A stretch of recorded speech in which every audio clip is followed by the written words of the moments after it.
ദൈവനാമം മഹത്വപ്പെടുമാറാകട്ടെ.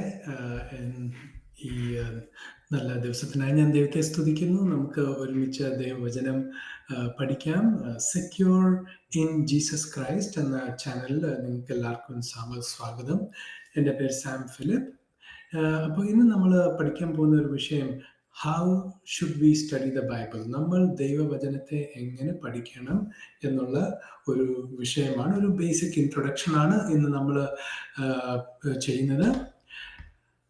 തിരുവചനത്തിൽ വാക്യം ഇങ്ങനെയാണ് പൗലോസ് പറയുന്നത്. 2 തിമോഥെർക്കെഴുതിയ ലേഖനം 3-ാം അധ്യായം 16-ഉം 17-ഉം വാക്യത്തിൽ പറയുന്നത് ഇങ്ങനെയാണ്: എല്ലാ തിരുവഴുത്തും ദൈവശ്വാസമായാൽ ദൈവത്തിൻ്റെ മനുഷ്യന് സകല സൽപ്രവൃത്തിക്കും വക പ്രാപിച്ച് തികഞ്ഞവൻ ആകേണ്ടതിന്. അല്ലേ? സോ ഇംഗ്ലീഷിൽ all scripture is given by inspiration of God and is profitable for doctrine, for reproof, for correction, for instruction in righteousness, that the man of God may be perfect, thoroughly furnished unto all good works. ഉപദേശത്തിനും ശാസനത്തിനും ഗുണീകരണത്തിനും നീതിയിലെ അഭ്യാസത്തിനും പ്രയോജനമുള്ളതാകാൻ വേണ്ടി ദൈവവചനം, എല്ലാ വചനവും, ഉൽപ്പത്തി മുതൽ വെളിപ്പാട് വരെയും ഉള്ള ദൈവവചനം ദൈവശ്വാസം തന്നെയാണ്. It is God breath, God inspired, right? അപ്പോൾ തന്നെ ദൈവവചനത്തിൽ നാം കാണുന്ന ദൈവത്തിൻ്റെ വാഗ്ദത്തങ്ങൾ, ദൈവത്തിൻ്റെ നിർദ്ദേശങ്ങൾ, പലർക്കുള്ള നിർദ്ദേശങ്ങൾ ഒക്കെ എല്ലാം നമുക്ക് ഈ കൃപയുടെ യുഗത്തിൽ അല്ലെങ്കിൽ ഈ സമയത്ത് ആപ്ലിക്കബിൾ ആകണം എന്ന് ഇല്ല. ഉദാഹരണത്തിന് വേണ്ടി നോക്കണം, ആദാമും ഹവ്വായോടും പറഞ്ഞു വെറും സസ്യാഹാരങ്ങൾ മാത്രം കഴിക്കുക, അല്ലേ? അത് ആദാമും ഹവ്വായോടും മാത്രമുള്ള ഒരു നിർദ്ദേശമായിരുന്നു ആ ഒരു പീരിയഡിലേക്ക്. നോഹയുടെ കാലത്തെ ആ വലിയ വെള്ളപ്പൊക്കത്തിന് ശേഷം കർത്താവ് എന്ത് ചെയ്തു? അവർക്ക്, മനുഷ്യർക്ക് കൊടുത്ത നിർദ്ദേശം എങ്ങനെയായിരുന്നു? ചലിക്കുന്ന സകല പ്രാണിയും അവർക്ക് കഴിക്കാം. ഇത് സസ്യാഹാരങ്ങൾ കൂടി ചേർത്ത് ചലിക്കുന്ന സകല പ്രാണികളെയും കഴിക്കാം. So they are given A vegetarian and A non vegetarian diet.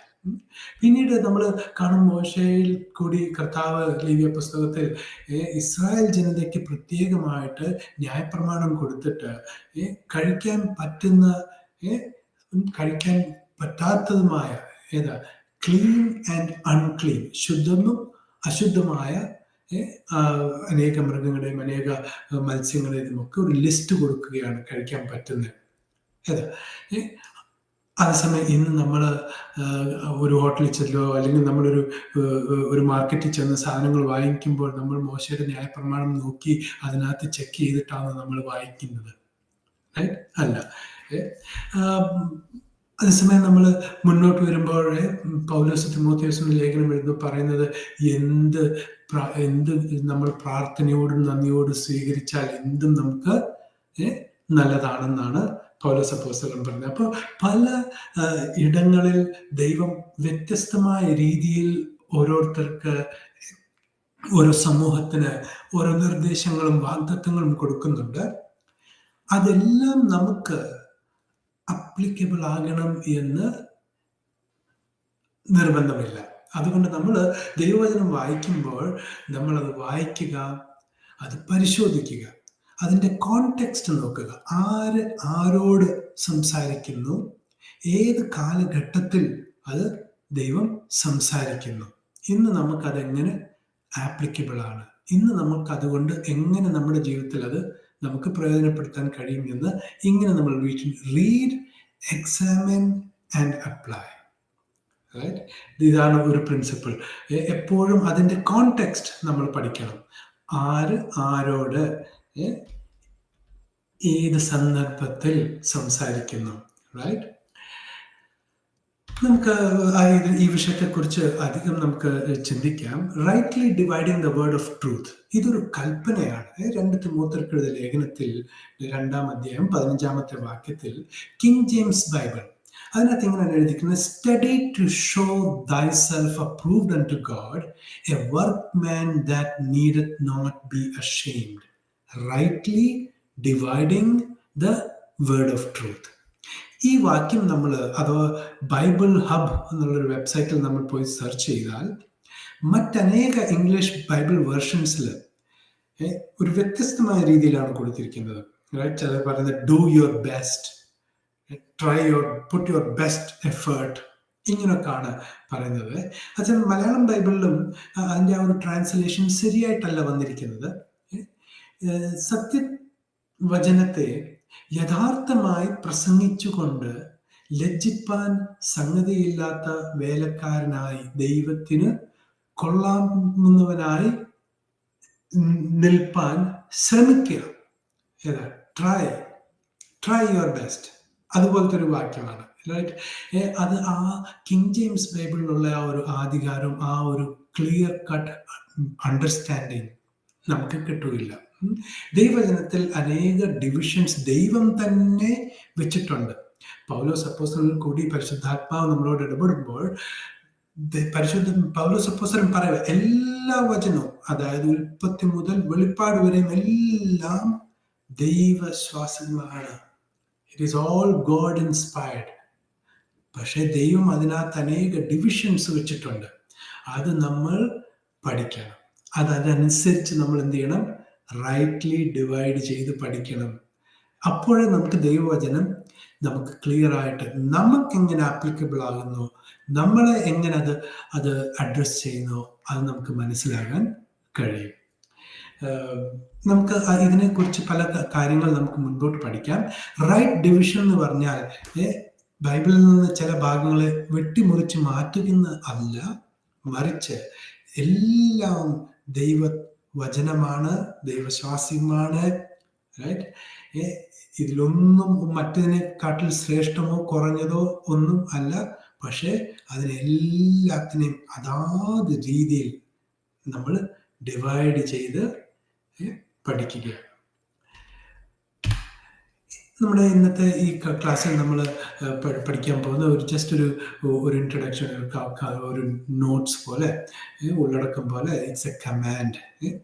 The need for right division. എന്താണ് ശരിയായി ദൈവവചനത്തിൻ്റെ വിഭജനം ചെയ്യുന്നത്, പഠിക്കേണ്ട ആവശ്യകത എന്താണെന്നും, പിന്നെ ശരിയായി വിഭജിക്കാത്തതിനാൽ ഉള്ള അനന്തര ഫലങ്ങൾ എന്താണ്, what are the consequences of not rightly dividing the word of God. The need for rightly dividing the word of God. ശരിയായി ദൈവവചനത്തെ വിഭജിച്ച് പഠിക്കേണ്ടത് ആവശ്യകത എന്താണെന്ന് നമുക്ക് നോക്കാം. ഒന്നാമത്തെ കാരണം, ദൈവവചനത്തിൽ ഒട്ടേറെ ഇടങ്ങളിൽ പ്രത്യേക വ്യക്തികൾക്കുള്ള നിർദ്ദേശങ്ങളുണ്ട്. ചില പ്രത്യേക വ്യക്തികളോടുള്ള വാഗ്ദത്തങ്ങൾ ദൈവവചനത്തിൽ ഉള്ളടക്കം ചെയ്തിട്ടുണ്ട്. മറ്റുള്ളൊരു വ്യക്തിക്കുള്ളൊരു വാഗ്ദത്തം അതെനിക്കും വേണ്ടി എനിക്ക് ക്ലെയിം ചെയ്യാൻ, അവകാശപ്പെടാൻ പറ്റൂല. റൈറ്റ്? നോക്കണം, ഉദാഹരണത്തിന് നോഹയോട് പറയുകയുണ്ടായ ദൈവം എന്താണ് പറഞ്ഞത്? നീ ഒരു പെട്ടകം പണിയുക, വലിയൊരു വെള്ളപ്പൊക്കം വരുന്നു, ലോകം മുഴുവൻ നശിക്കാൻ പോവുകയാണ്, നീ ഒരു പെട്ടകം പണിയുക. നോഹയോട് ദൈവമില്ലേ പറഞ്ഞത്? കറക്റ്റ് ഇല്ലേ? അതുകൊണ്ട് ഇന്ന് എനിക്കൊരു പെട്ടകം പണിതിട്ട് നമുക്ക് അതിനകത്ത് കയറി ഇരുന്ന് ഇരിക്കാൻ അങ്ങനെ നമുക്ക് രക്ഷപ്പെടാൻ പറ്റുമോ? ഇല്ല. പക്ഷെ ദൈവം നോഹയ്ക്ക് കൊടുത്ത കറക്റ്റായ ശരിയായ ഒരു ഉപദേശമായിരുന്നു. അബ്രഹാമിനോട് പറഞ്ഞു, അബ്രഹാമെ, നീ സ്നേഹിക്കുന്ന നിന്റെ ഏകജാതനായ മകൻ ഇസാക്കിനെ തന്നെ പോയി യാഗമർപ്പിക്കണം. ഇന്നത് നമ്മുടെ ലൈഫിൽ അത് കൊണ്ടുവരാൻ പറ്റുമോ? നമ്മൾ ഒരു കാര്യത്തിനെ നമുക്ക് സ്പിരിച്വലൈസ് ചെയ്യാൻ പറ്റുമില്ല, അതിനെ നമ്മൾ ആത്മീകരിക്കാൻ പറ്റുമില്ല. ദൈവവചനം ലിറ്ററൽ ആണെന്ന് നമ്മൾ മനസ്സിലാക്കണം. റൈറ്റ്? അനേക ബൈബിളിലെ വാക്യങ്ങൾ, പ്രത്യേകിച്ച് ചിലത് ഇസ്രായേലിനോടുള്ളതുണ്ട്, ചില യേശുക്രിസ്തുവിനോടുള്ള അനേക വാഗ്ദത്തങ്ങൾ ദൈവവചനത്തിലുണ്ട്. ഉദാഹരണത്തിന് സങ്കീർത്തനത്തിൽ പറയുന്നു, അവൻ്റെ അസ്ഥികളിൽ ഒന്നുപോലും ഒടിഞ്ഞു പോവുകയില്ല. പിന്നെ കർത്താവായ യേശുക്രിസ്തുവിൻ്റെ ക്രൂശീകരണം, മരണം, അടക്കം, 3-ാം ദിവസമുള്ള ഉയർത്തെഴുന്നേൽപ്പിനെ കുറിച്ചൊക്കെ പറഞ്ഞിട്ടുണ്ട്. നമുക്ക് ആ വാഗ്ദത്തങ്ങൾ നമ്മുടേതായിട്ട് നമുക്ക് ക്ലെയിം ചെയ്യാൻ പറ്റുമില്ല. ചിലര് ഈ വാക്യത്തിന്റെ അടിസ്ഥാനത്തിൽ ചിലർ പറയും ഫ്രാക്ചർ ആകുന്നത്, അസ്ഥി ഒടിയുന്നത്, പൊട്ടൽ വരുന്നതൊക്കെ ഏതോ പാപത്തിന്റെ ഫലമാണെന്നൊക്കെ ഉള്ളത്, റൈറ്റ്, ദൈവകോപമാണെന്നൊക്കെ ഉള്ളത്. നോ, ആ വാഗ്ദത്തം ആരോടുള്ളതായിരുന്നു? യേശുക്രിസ്തുവിനോട് മാത്രമുള്ളൊരു വാഗ്ദത്തമായിരുന്നു. ഉദാഹരണത്തിന് ഇത് 2021 ഓഗസ്റ്റ് മാസത്തിൽ thedailymail.com ഇതിനകത്ത് വന്നൊരു ന്യൂസ് ആർട്ടിക്കിളാണ്. ആഫ്രിക്കയിൽ സാംബിയയിലെ ഒരു പാസ്റ്റർ തന്നെ ചർച്ചിലെ ആൾക്കാരോട് പറഞ്ഞു തന്നെ ജീവനോട് കുഴിച്ചിടണം, 3-ാം ദിവസം കുഴി മാന്തുമ്പോൾ അവൻ ജീവനോട് തന്നെ ഇരിക്കും. അങ്ങനെ തൻ്റെ അപ്പോസ്തോലിക അധികാരവും അഭിഷേകത്തെയും പ്രൂവ് ചെയ്യാൻ വേണ്ടി ഫോഴ്സ് ചെയ്യുകയുണ്ടായി. ഈ ജെയിംസ് സക്കാറ 22 വയസ്സുള്ള ആള് സഭക്കാർ പറഞ്ഞതുകൊണ്ട് അവർ എന്ത് ചെയ്തു? ജീവനോടെ അടക്കി. 3-ാമത്തെ ദിവസം കുഴിച്ചു നോക്കിയപ്പോൾ എന്ത് ചെയ്തു? ഓൾറെഡി ഡീകമ്പോസ് ആയി തുടങ്ങി. മനസ്സിലാവുന്നുണ്ടോ? ഇതെല്ലാം ദൈവവചനത്തിന്റെ ശരിയായ വിഭജനം ചെയ്യാത്തതിൻ്റെ തൽഫലങ്ങളാണ്. മറ്റൊരു കാര്യം എന്ന് പറഞ്ഞാൽ, ഇസ്രായേലിന് വേണ്ടി ഉള്ള ദൈവത്തിന്റെ വാഗ്ദത്തങ്ങൾ ഉണ്ട്. റോമർക്കെഴുതിയ ലേഖനത്തിൽ പൗലോസ് അപ്പോസ്തലൻ ചോദിക്കുന്നുണ്ട്, ദൈവം തൻ്റെ ജനത്തെ മറന്നു കളഞ്ഞോ? ദൈവം ഇസ്രായേലിനെ എന്നേക്കും ഉപേക്ഷിച്ചോ? അതിന് മറുപടിയായിട്ട് പൗലോസ് അപ്പോസ്തലൻ പറഞ്ഞ ഇല്ല, ഒരിക്കലുമില്ല. ഈ ഒരു കൃപയുടെ യുഗം ആരംഭിച്ചപ്പോൾ രാജ്യത്തിന്റെ പദ്ധതി ദൈവം താൽക്കാലികമായിട്ടൊന്ന് ഹോൾഡ് ചെയ്തിരിക്കുകയാണ്.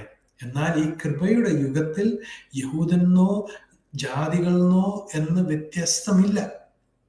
ആർക്കും കൃപയാൽ വിശ്വാസത്താൽ യേശുക്രിസ്തു ക്രൂശിൽ നിർവഹിച്ച ആ പൂർണ്ണ പ്രവൃത്തിയിൽ ഉള്ള രക്ഷണ പ്രവൃത്തിയിലുള്ള വിശ്വാസത്താൽ രക്ഷ ഉറപ്പാക്കാം. അതിനകത്തൊരു വ്യത്യാസവുമില്ല. ജാതിയോ സ്ത്രീയോ പുരുഷനോ യഹൂദനോ അങ്ങനൊന്നും ഒരു വേർകൃത്യം ഇന്നെല്ലാവർക്കും രക്ഷയുടെ മാർഗം സൗജന്യമായി തുറന്നിരിക്കുകയാണ്. പക്ഷെ ഈ ഒരു കാലഘട്ടം കഴിയുമ്പോൾ വീണ്ടും ദൈവം ഇസ്രായേലിലേക്ക് തൻ്റെ ശ്രദ്ധ തിരിക്കുകയും ഇസ്രായേലിന് ദൈവം കൊടുത്ത വാഗ്ദത്തങ്ങളെ വീണ്ടും ആരംഭിക്കുകയും ചെയ്യും. നോക്കണം, ഇസ്രായേലിന് ദൈവം ഒരു ന്യായപ്രമാണം മോശയിൽ കൂടി കൊടുക്കുകയുണ്ടായി. അബ്രഹാം, ഇസ്ഹാക്ക്, യാക്കോബ്, ദാവീദ് എന്നിവരോട് ദൈവം ഒരു രാജ്യം പ്രോമിസ് ചെയ്യുകയുണ്ടായി. ദാവീദിനോട് പ്രത്യേകിച്ച് വാഗ്ദത്തം ചെയ്തപ്പോൾ പറഞ്ഞു, നിന്റെ സിംഹാസനം എന്നേക്കും നിലനിൽക്കും, അല്ലേ? അത് തന്നെയല്ല, മോശയിൽ കൂടി പറഞ്ഞു, ഈ ജനം, ഇസ്രായേൽ ജനം ദൈവത്തിന്റെ പ്രത്യേക വേർതിരിക്കപ്പെട്ട വിശുദ്ധ പൗരോഹിത്യ വർഗമാണ്. ഇന്ന് നമുക്കത് പറയാൻ പറ്റുമോ? നമ്മളാണ് ആ വർഗം എന്ന് പറയാൻ പറ്റുമോ? ഇല്ല. കാരണം അത് വ്യക്തമായിട്ട് എഴുതിയിരിക്കുന്നത് ആർക്കാണ് ആ പ്രോമിസ് കൊടുത്തിരിക്കുന്നത്? ഇസ്രായേലിന് വേണ്ടിയാണ്, ഇല്ലേ?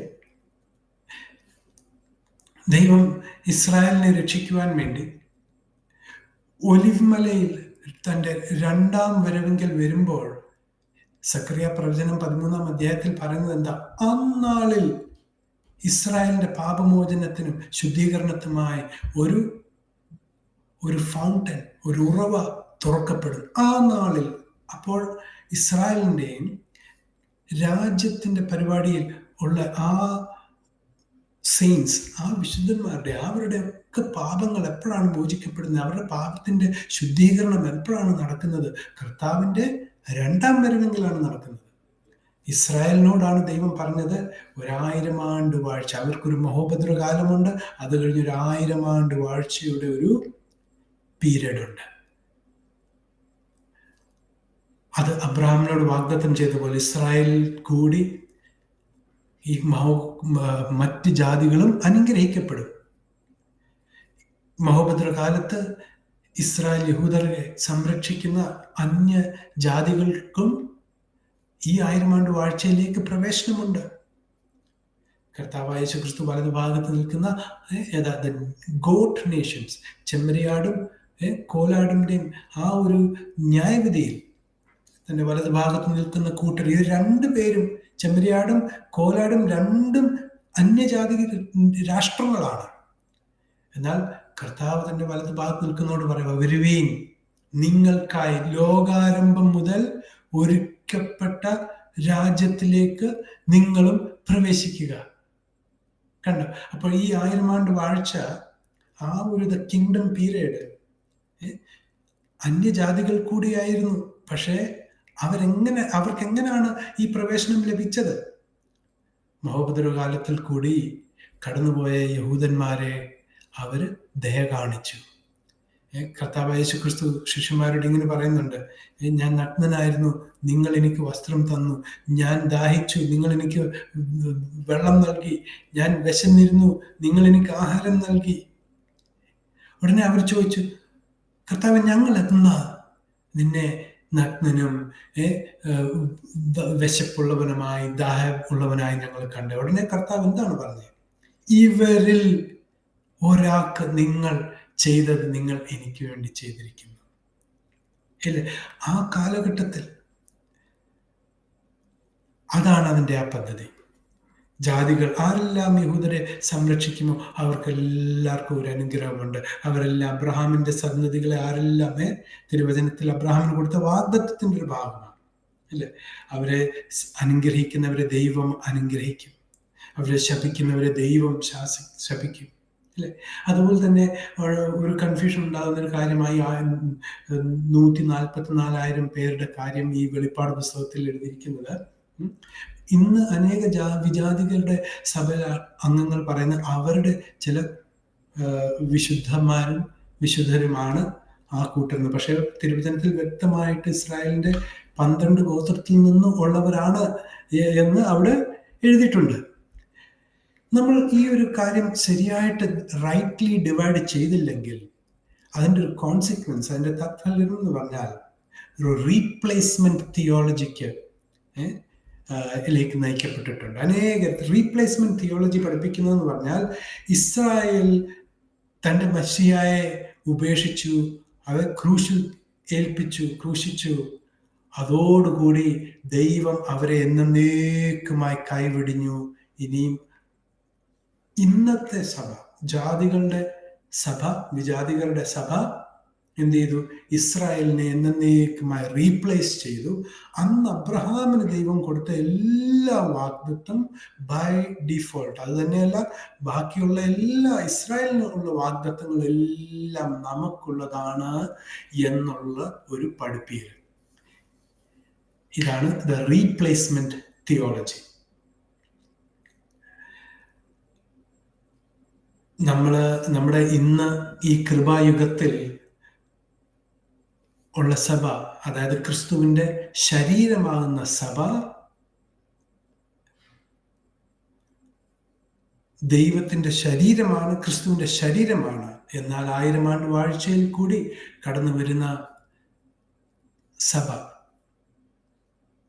ദ ചർച്ച്, ദ ഇസ്രായേലിന്റെ ചെറിയ കൂട്ടം, അതായത് യേശു ക്രിസ്തു പറഞ്ഞ ചെറിയ ആട്ടിൻകൂട്ടമേ ഭയപ്പെടാതെ നീ, യഹോവ പിതാവ് നിങ്ങൾക്ക് രാജ്യം നിങ്ങൾക്ക് നൽകുവാൻ സന്തോഷമാണ്. ആ ഒരു കാര്യം, ആ ഒരു ചർച്ച, ആ ഒരു കൂട്ടമാണ് ക്രിസ്തുവിന്റെ മണവാട്ടിയായിട്ട് നമ്മൾ കാണുന്നത്. യെരുശലേം നഗരം അലങ്കരിക്കപ്പെട്ട ഒരു മണവാട്ടിയെ പോലെ ഇറങ്ങി വരുന്നതായിട്ട് വരുന്നു. ആ പട്ടണവും ആ പട്ടണത്തിൽ പാർക്കുന്നവരും, ആ പട്ടണക്കാര് ആണ് ക്രിസ്തുവിന്റെ മണവാട്ടി സഭ.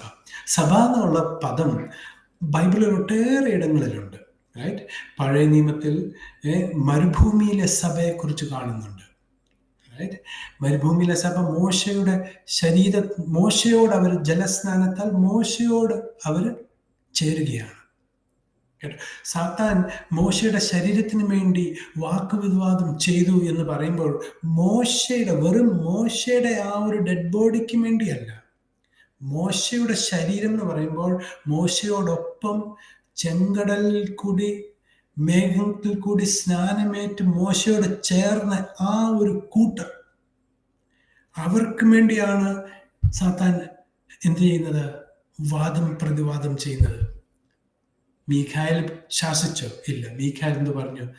ദൈവം നിന്നെ ശാസിക്കുമാറാകട്ടെ. മീഖായേലും ആ ഒരു അതോറിറ്റി എന്ത് ചെയ്യുക? റെസ്പെക്ട് ചെയ്യുന്നുണ്ട്. കാരണം മോശയോട് കൂടി ഇവർ ചെങ്കടൽ വളരെ സന്തോഷത്തോട് കടന്നു. എന്നാൽ പിന്നീട് അവരുടെ ജീവിതയാത്രയിൽ, മരുഭൂ പ്രയാണത്തിൽ അവർ പല പ്രതിസന്ധികളുടെ മധ്യേ അവരെന്ത് ചെയ്തു? പിറുപിറുക്കുകയും തിരികെ പോണം, വല്ലവിധേനും തിരികെ പോണം എന്നൊക്കെ പറഞ്ഞു. ഇല്ലേ? അവർ മത്സരിച്ചു ദൈവത്തോട്. ഇല്ല, ദൈവം തന്നെ മോശയോട് പറഞ്ഞു, മോശ നിന്റെ സന്തതിയും ഞാൻ വലിയൊരു ജാതിയാക്കാം, എന്നാൽ ഇവരെ എല്ലാവരും ഞാൻ നശിപ്പിക്കാൻ പോവാന്ന് പറഞ്ഞു. അപ്പൊ മോശ ഇടനില നിന്ന് പ്രാർത്ഥിക്കുകയാണ്. ഇല്ലേ? അതൊരു മോശയുടെ ഒരു ടെസ്റ്റ് ആയിരുന്നെന്ന് തോന്നി. ആട്ടെ, നമുക്ക് മുന്നോട്ട് പോകാമേ. അപ്പോൾ ഇതെല്ലാം പഠിക്കേണ്ട, വളരെ റൈറ്റ്ലി ഡിവൈഡ് ചെയ്ത് പഠിക്കുമ്പോഴാണ് നമുക്ക് കാര്യങ്ങൾ, ദൈവവചനം നമുക്ക് വളരെ ക്ലിയർ ആയിട്ട് മനസ്സിലാക്കാൻ കഴിയും. മൂന്നാമത്തെ കാര്യം, എന്തുകൊണ്ട് റൈറ്റ്ലി ഡിവൈഡ് ചെയ്യണം? തിരുവചനത്തിൽ പെന്തക്കോസ് പീരീഡ്, പെന്തക്കോസ് കാലഘട്ടത്തിലെ ആ ഒരു സഭ, അതായത് പെന്തക്കോസ് എന്ന് പറഞ്ഞാൽ ജാതികളുമായിട്ട് ഒരു ബന്ധവുമില്ലാത്ത ഒരു ഫെസ്റ്റിവൽ, അതൊരു ജൂയിഷ് ഫെസ്റ്റിവലാണ്. റൈറ്റ്? അവിടെ വന്നവരൊക്കെ രണ്ട് കൂട്ടം ആൾക്കാരുണ്ട്. ഒന്ന് യഹൂദരും, പിന്നെ രണ്ട് യഹൂദ മത അനുസാരികൾ, അതായത് പ്രോസലൈറ്റ്സ് എന്ന് പറയും. അതങ്ങനെ തന്നെ ഇംഗ്ലീഷിൽ എഴുതിയിട്ടുണ്ട്, പ്രോസലൈറ്റ്സ്. അതായത് മറ്റ് ജാതിയിൽ നിന്ന് യഹൂദ മതം സ്വീകരിച്ച് അവര് സർക്കംസിഷനും അഗ്രചർമ്മവും എല്ലാം ചെയ്ത് അവർ മോശയുടെ ന്യായപ്രമാണം പാലിക്കുന്ന യഹൂദർ. ആ സമയത്തും ലോകത്തിൻ്റെ അനേക പട്ടണങ്ങളിൽ, അനേക രാഷ്ട്രങ്ങളിൽ പാർക്കുന്ന യഹൂദന്മാരുണ്ടായിരുന്നു. അവരൊക്കെയും ഈ പെന്തക്കോസ് പെരുന്നാളിൽ യെരുശലേമിൽ വരുമായിരുന്നു. റൈറ്റ്? ആ അധ്യായങ്ങളിൽ തന്നെ ഇവിടെ നിന്നൊക്കെ വന്നിട്ടുണ്ടോ അവരുടെ കാര്യങ്ങളെല്ലാം അവിടെ എഴുതിയിട്ടുണ്ട്. ആ ഒരു കാലഘട്ടത്തിൽ അപ്പോസ്തല പ്രവൃത്തി 2-ാം അധ്യായം 44-45 വാക്യങ്ങളൊക്കെ വായിക്കുമ്പോൾ അവർക്ക് കർത്താവായ യേശുക്രിസ്തു അവരോട് എന്താണ് വാഗ്ദത്തം ചെയ്തത്? അവരുടെ ജീവകാലത്ത് തന്നെ യേശുക്രിസ്തു മടങ്ങി വരും എന്നാണ്, ഇല്ലേ? അപ്പോൾ അവരെല്ലാവരും ദാനിയേൽ പ്രവചനത്തിലെ 70 ആഴ്ചയുടെ 70-ാമത്തെ ആഴ്ചയെ നോക്കി പാർത്ത് ജീവിക്കുക. അതായത് ആ മഹോപദ്രവകാലം മുൻപോട്ട് വരും എന്ന് ഉള്ള, അതിനുശേഷം നമുക്ക് ഒരു വിശ്രാന്തിയുടെ ശുഭകാലം വരും എന്ന് ആ ഒരു പ്രത്യാശയിലാണ് അവർ മുന്നോട്ട് പോകുന്നത്. അപ്പോൾ അവർക്കറിയാം സാത്താന്റെ മുദ്ര ഉണ്ടാകും, അങ്ങനെയൊക്കെ വരും. അതുകൊണ്ട് എന്ത് ചെയ്യുക? അവരുടെ സാധനങ്ങളൊക്കെ വിറ്റ്, അവരുടെ സ്ഥലങ്ങളും നിലങ്ങളും ഒക്കെ വിറ്റ് എല്ലാം പൊതുവായി എണ്ണി അവരൊക്കെ ഒരുമിച്ച് വസിച്ച് എല്ലാവരും അന്യോന്യം ഭാരങ്ങളെ എടുത്ത് പൊതുവായി എണ്ണി കഴിയുകയായിരുന്നു, ഇല്ലേ? കാരണം എന്തോ? അവർ പ്രതീക്ഷിക്കുക യേശുക്രിസ്തു വേഗം മടങ്ങി വരും, അവരുടെ കാലത്ത് തന്നെ വരുന്നു. എന്നാൽ അവരിൽ തന്നെ കിങ്ഡം ഗ്രേസ് പീരീഡ് ആരംഭിച്ചു, താമസം വരുന്നു. അവരിൽ തന്നെ അനേകർ മരിച്ച് തുടങ്ങിയപ്പോൾ പത്രോസിനോട് അവർ ചോദിക്കുക, പത്രോസ് ഇതെന്താണ് പറ്റുന്നത്? വേഗം വരുമെന്ന് പറഞ്ഞിട്ട് ഇപ്പൊ എന്താ? അതുകൊണ്ടാണ് പത്രോസ് അപ്പോസ്തലൻ തന്റെ ലേഖനങ്ങളിൽ എഴുതുന്നത്, ചിലർ നനയ്ക്കും പോലെ കർത്താവിന്റെ വരവ് ഇനിയും താമസിക്കുകയില്ല, എങ്കിലും നമ്മുടെ സഹോദരനായ പൗലോസ് അപ്പോസ്തലൻ നിങ്ങൾക്ക് എഴുതിയതുപോലെ, തനിക്ക് ലഭിച്ച ജ്ഞാനപ്രകാരം തിരുവെഴുത്ത്, പൗലോസ് എഴുതുന്നത് തിരുവെഴുത്താണെന്ന് പത്രോസ് പറയുകയാണ്. അതിൽ എഴുതിയിരിക്കുന്നത് പോലെ ദൈവത്തിന്റെ ദൃഷ്ടിയിൽ ഒരു ദിവസം 1000 വർഷവും 1000 വർഷം ഒരു ദിവസം പോലെയാണ്. ഒരു പ്രത്യേക ഒരു രീതിയിൽ ഒരു മറുപടി പത്രോസ് കൊടുത്ത് അവരെ ശാന്തമാക്കും. അവരോട് പറയുക, ഇനി പൗലോസിന്റെ ലേഖനങ്ങളൊന്ന് പഠിച്ചൊക്കെ നോക്കണം, അതിനകത്ത് ചില കാര്യങ്ങളുണ്ട് നമുക്ക് മനസ്സിലാകുവാൻ കട്ടിയായ കാര്യങ്ങൾ, പത്രോസ് അപ്പോസ്തലൻ പറയുക. അപ്പോൾ തന്നെ ചിന്തിക്കണേ, പത്രോസ് അപ്പോസ്തലനും 12 അപ്പോസ്തലന്മാർ, ക്രിസ്തുവിന്റെ ശിഷ്യന്മാരും പൗലോസ് അപ്പോസ്തലന് ദൈവം ഏൽപ്പിച്ച ശുശ്രൂഷയും രണ്ടും വ്യത്യസ്തമാണ്, ഇല്ലേ? പൗലോസ് അപ്പോസ്തലന് ഏൽപ്പിച്ച ശുശ്രൂഷയിൽ പല കാര്യങ്ങളും പത്രോസ് അപ്പോസ്തലനും ബാക്കിയുള്ള അപ്പോസ്തലന്മാർക്ക് മനസ്സിലാകുവാൻ കട്ടിയുള്ളതായിരുന്നു. അപ്പോൾ തന്നെ അതിനകത്ത് എന്തുണ്ട്? വ്യത്യസ്തതയുണ്ട്. റൈറ്റ്? നമുക്ക് മുൻപോട്ട് പോകാം. ആ വചനഭാഗങ്ങളെ ദുരുപയോഗം ചെയ്യുന്നത് അത് വളരെ കോമൺ ആയ ഒരു കാര്യമാണ്. ഇത് 1847 തൊട്ട് 1907 വരെ ജീവിച്ചിരുന്ന ഒരു വ്യക്തിയാണ് ജോൺ അലക്സാണ്ടർ ഡോവി. ഇത് വിക്കിപീഡിയയിൽ നമുക്കിത് റിസർച്ച് ചെയ്താൽ കിട്ടും. ഇങ്ങനെ എന്ത് ചെയ്തു? ഇങ്ങനെ 1899 1899 he declared himself God's messenger. അതായത് കർത്താവ് വരുന്നതിന് മുന്നേ ഏലിയാവിനെ അയക്കും എന്ന് എഴുതിയിട്ടുണ്ട്. ഇങ്ങനെ ഏലിയാവാണെന്നും പറഞ്ഞ് ഇങ്ങനത്തെ ഒരു പ്രത്യേക ഡ്രസ്സൊക്കെ ഇട്ട് ഒരു 10,000 ആൾക്കാര് പുള്ളിക്കാരൻ്റെ കൂടെ ചേർന്ന് ഇവിടെ ഇലിനോയ് US സയൺ സിറ്റി എന്ന് പറഞ്ഞ തന്നെ ഒരു സിറ്റി അങ്ങ് സ്ഥാപിച്ചു. 10,000 ആൾക്കാർ അവരുടെ സാധനങ്ങളെല്ലാം വിറ്റ്, അവരുടെ വീടും വസ്തുവും എല്ലാം വിറ്റ് പറക്കി വലിയ എമൗണ്ട് ഇങ്ങേരെ കൊണ്ടേൽപ്പിച്ചു. ഒടുവിൽ ഇങ്ങേര് എന്ത് ചെയ്തു? ആരും അറിയാതെ വളരെ അധികം പ്രോപ്പർട്ടി വാങ്ങിക്കൂട്ടുകയുണ്ടായി. പിന്നീട് ജയിലിലൊക്കെ ആയിരുന്നു ഇങ്ങനെ. ഞാൻ പറഞ്ഞത് ഇങ്ങനത്തെ അനേക വ്യക്തികളുണ്ട്. ദൈവവചനത്തെ ശരിയായിട്ട് വിഭാജിച്ച് പഠിക്കാത്തതിൻ്റെ കുഴപ്പങ്ങളാണിത്. അടുത്തൊരു വ്യക്തിയാണ് ഇത്. ഇങ്ങനെ അടുത്ത ദിവസമാണ് റഷ്യയിലെ ജയിലിൽ 12 വർഷത്തേക്ക് ജയിലിൽ ഇട്ടിരിക്കുക. ഇങ്ങനെ സെർഗേ ടോറോപ്പ് എന്നാണ് ഒരു ട്രാഫിക് പോലീസുകാരായിരുന്നു. ഒടുവിൽ ഇങ്ങനെ ഒരു ചർച്ച് സ്ഥാപിച്ചു 1991. The church of the last testament. അതായത് ഇയാൾ ആ ഫൈനൽ ആളെന്ന് പറഞ്ഞ് the church of the last testament. ഇങ്ങനെ അറിയപ്പെടുന്ന ദ സൈബീരിയൻ ജീസസ് എന്നാണ്. ഓക്കെ, ഇങ്ങനെ ഈ തിരുവചനത്തിൽ ഈ നിക്കോലേവരുടെ ഉപദേശത്തെ നീ വെറുക്കുന്നു എന്ന് പറഞ്ഞാൽ, നിക്കോലേവർ എന്നുള്ള വചനത്തിന് ആ വാക്കിന്റെ അർത്ഥം എന്ന് പറഞ്ഞാൽ നിക്കോൾ എന്ന് വെച്ചാൽ കൺട്രോൾ എന്നാണ്. അതായത് കൺട്രോൾ ചെയ്യുക. ലേറ്റി എന്ന് പറഞ്ഞാൽ ജനത്തെ കൺട്രോൾ ചെയ്യുക, ജനത്തെ അടക്കി വാഴുക, ജനത്തെ ഒരു വ്യത്യസ്തമായ വ്യക്തിപരമായ ഉപദേശങ്ങൾ അല്ലെങ്കിൽ സംഘടനകളുടെ ഉപദേശങ്ങളിൽ കൊണ്ടുവരിക, അങ്ങനത്തെ കാര്യങ്ങളെ അതൊക്കെ നിക്കോലേ ഇവരങ്ങനെ ചെയ്ത് 30,000 പേര് ഇങ്ങനെ യേശു ക്രിസ്തുവാണെന്നും പറഞ്ഞ് ഫോളോ ചെയ്യുന്നു. ഇതും അതുപോലെ അവരുടെ സാധനങ്ങളെല്ലാം വിറ്റ് പറക്കി ഒടുവിൽ അനേകർ വളരെ സ്പിരിച്വൽ അബ്യൂസ് ഏറ്റ്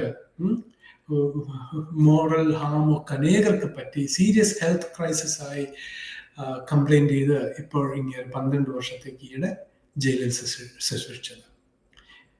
ദ മോസ്കോ ടൈംസിൽ നിന്ന് അന്വേഷിച്ചാൽ കിട്ടും. പറഞ്ഞത് how important it is to rightly divide the word of truth.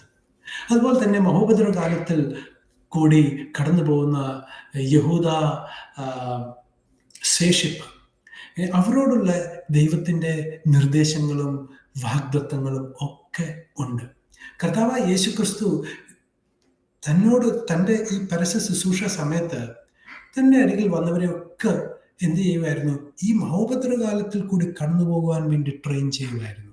അവരോട് പറഞ്ഞു, നിങ്ങൾ എന്ത് കഴിക്കും, എന്ത് കുടിക്കും, എന്ത് ധരിക്കും എന്നൊന്നും നിങ്ങൾ വിചാരിക്കേണ്ട. സ്വർഗത്തിലെ പിതാവ് വയലിലെ പുഷ്പത്തെ നോക്ക്, വയലിലെ കാളെ അത് അധ്വാനിക്കുന്നില്ല, അത് വിതയ്ക്കുന്നില്ല. ആകാശത്തെ പറവകളെ നോക്ക്, അത് വിതയ്ക്കുന്നില്ല, കൊയ്യുന്നില്ല. എന്നാൽ ദൈവം അവരെ അത്ഭുതകരമായി പരിപാലിക്കുന്നില്ലേ? നിങ്ങളെയും ദൈവം അത്ഭുതകരമായി പരിപാലിക്കും എന്നൊക്കെ കർത്താവ് യേശു ക്രിസ്തു പറഞ്ഞ വാക്കുകളാണ്. കാരണം എന്തുവാ? ആ പ്രവചന പദ്ധതി അഥവാ അങ്ങനെ തന്നെ മുന്നോട്ട് പോവുകയാണെങ്കിൽ കർത്താവ് യേശു ക്രിസ്തുവിന്റെ സ്വർഗാരോഹണത്തിന് ശേഷം അടുത്ത് തന്നെ ഈ മഹോപദ്രവ കാലവും ആരംഭിക്കും. അതിനുവേണ്ടി ദൈവം ഒരുക്കുകയായിരുന്നു. അതേസമയം പൗലോസ് അപ്പോസ്തലൻ തന്റെ ലേഖനങ്ങളിൽ എന്താണ് പറയുന്നത്? വേല ചെയ്യാത്തവൻ കഴിക്കല്ലേ. കണ്ടോ? അതിനകത്ത് വ്യത്യാസം കണ്ടോ? മറ്റേ ആളോട് പറഞ്ഞു, നിങ്ങൾ ഒന്നും വിചാരിക്കണ്ട, ഡോണ്ട് വറി, മുട്ടുവീൻ തുറക്കപ്പെടും, യാചിപ്പീൻ എന്നാൽ ലഭിക്കും. അന്വേഷിപ്പീൻ എന്നാൽ കണ്ടെത്തും. ഈ 3 കാര്യങ്ങൾ ഇന്ന് ആ വാക്യം നമ്മൾ പലര് കണ്ടിട്ടുണ്ടായിരിക്കാം അത് ദുരുപയോഗപ്പെടുന്നത്. റൈറ്റ്? നിനക്കിന്ന് ലഭിക്കുന്നില്ല എങ്കിൽ നീ ശരിക്കും മുട്ടുന്നില്ല, നീ വിശ്വാസത്തോടല്ല ചോദിച്ചത്, അതുകൊണ്ടാണ് നിനക്ക് ലഭിക്കാഞ്ഞത് എന്നൊക്കെ നമ്മൾ കേൾക്കാറുണ്ട്, ഇല്ലേ? പക്ഷെ കർത്താവ് അത് ആരോട് പറഞ്ഞതാണ്? ഈ മഹോപദ്ര കാലത്തിൽ കൂടി കടന്നു പോകുന്ന ജനം, അവര് ഈ മ്ലേച്ഛ വസ്തു വിശുദ്ധ സ്ഥലത്ത് നിൽക്കുമ്പോൾ അവരോട് എന്താണ് പറഞ്ഞിരിക്കുന്നത് കർത്താവ്? നിങ്ങൾക്ക് അത്യാവശ്യമായ സാധനങ്ങളൊക്കെ എടുത്തുകൊണ്ട് ഓടിക്കൊള്ളാൻ എന്നാണോ പറഞ്ഞത്? അല്ല, ഇറങ്ങി വിട്ടോ, തിരിച്ച് വീട്ടിലോട്ട് കയറല്ലേ. ടെറസിൽ നിൽക്കുന്നയാൾ എന്ത് ചെയ്യില്ലേ? ബെഡ്റൂമിൽ പോകല്ലേ, അവിടുന്ന് ഓടിക്കണം. അഥവാ എവിടെയും ഇറങ്ങി നിന്നാൽ ലോത്തിന്റെ ഭാര്യയെ പോലെ ആയിപ്പോവും. എന്താ? അവിടെ തന്നെ ശേഷിക്കുക, അവിടെ തന്നെ ഈ എതിർ ക്രിസ്തുവിന്റെ പട്ടാളം വന്ന് വധിക്കും. അതാണ് യേശു ക്രിസ്തു അവരോട് പറഞ്ഞത്. ലോത്തിന്റെ ഭാര്യയെ എന്ത് ചെയ്യണം? ഓർത്തുകൊള്ളണം. തിരിഞ്ഞു നോക്കുമല്ലേ, നീ ഓടിക്കണം, യഹൂദയിലെ പർവ്വതങ്ങളിലേക്ക് ഓടിക്കണം, ഇല്ലേ? അപ്പൊ ഒന്നുമില്ലാതെ, ഒരു കരുതലും ഇല്ലാതാണ് ഇവർ ഓടുന്നത്. ആരിവർക്കും വേണ്ടി കരുതും? അവരോട് കർത്താവ് യേശു ക്രിസ്തു എന്താണ് പ്രാർത്ഥിക്കാൻ പഠിപ്പിച്ച് പറഞ്ഞേ? ഞങ്ങൾക്ക് ഇന്നത്തെ ആഹാരം നൽകണമേ. ദൈവം എങ്ങനെ ഇസ്രായേൽ മക്കളെ മരുഭൂമിയിൽ അവർ കണ്ടിട്ടില്ലാത്തത്, പ്രതീക്ഷിക്കാത്ത രീതിയിൽ മന്നായ സ്വർഗത്തിൽ നിന്ന് പൊഴിച്ചു കൊടുത്തതുപോലെ ദൈവം ഏലിയാവിനെ എങ്ങനെ സാറാഫാത്ത് കരുതിയോ, ആ തോട്ടരികിൽ എങ്ങനെ കാക്കയും അപ്പവും ഇറച്ചിയുമായി വന്നോ, അതുപോലെ അതൊക്കെ ഇതിന്റെ ഒരു ചിത്രമാണ്. അതിന്റെ ഒരു ഇനിയും സംഭവിക്കാൻ പോകുന്ന കഷ്ടകാലത്ത്, മഹോപദ്രവകാലത്ത് സംഭവിക്കാൻ പോകുന്ന കാര്യങ്ങളുടെ ഒരു നിഴലാണ് അത് മുമ്പ് നമ്മൾ ബൈബിളിൽ കാണുന്നത്.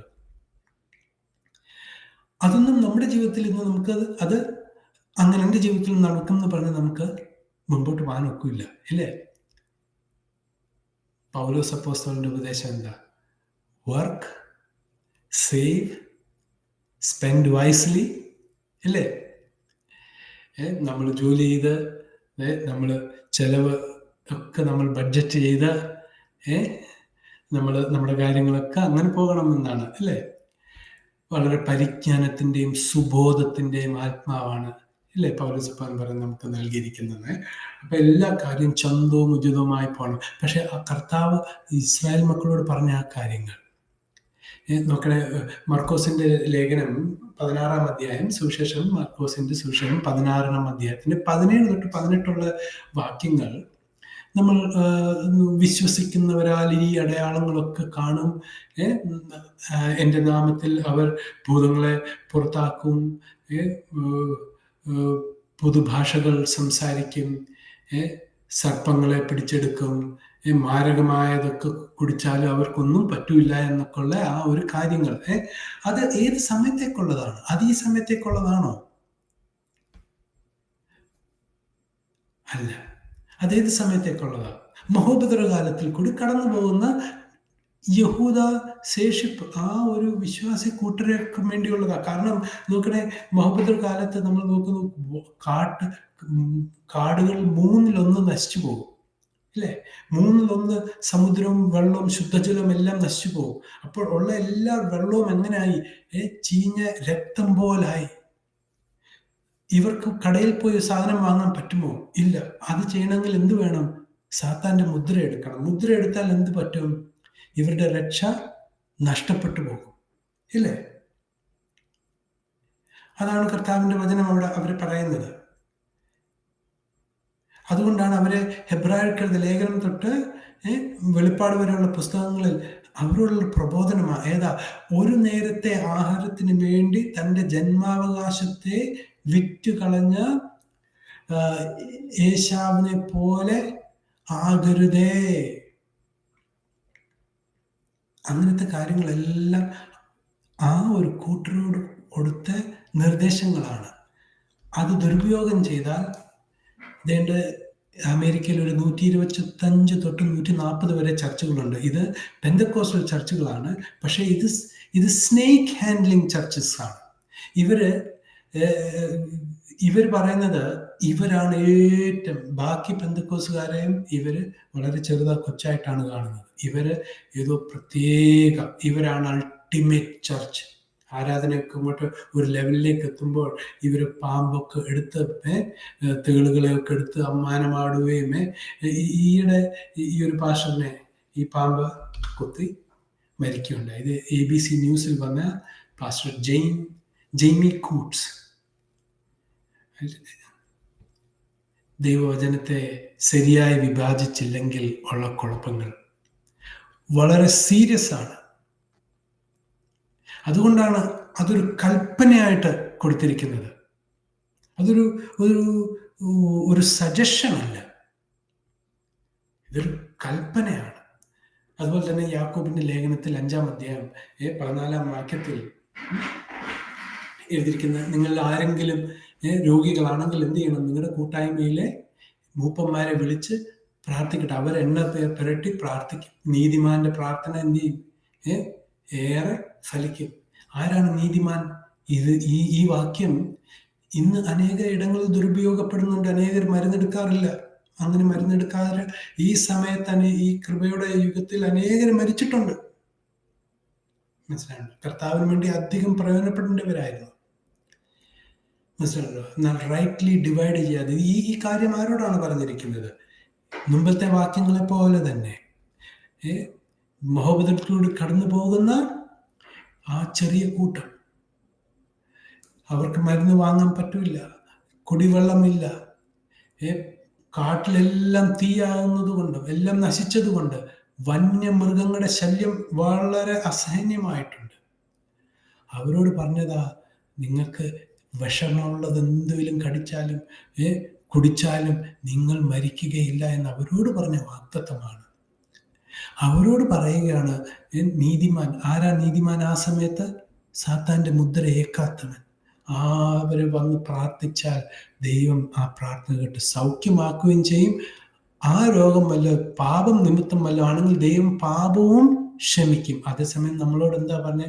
നമ്മുടെ സകല പാപങ്ങളെയും പോക്കി ശുദ്ധീകരിച്ചിരിക്കുന്നു, പരിശുദ്ധാത്മാവ് നമ്മുടെ ഹൃദയങ്ങളിൽ നൽകിയിരിക്കുന്നു എന്നാണ് ഈ കൃപയുടെ യുഗത്തിൽ നമ്മളോടുള്ള വാഗ്ദത്തം.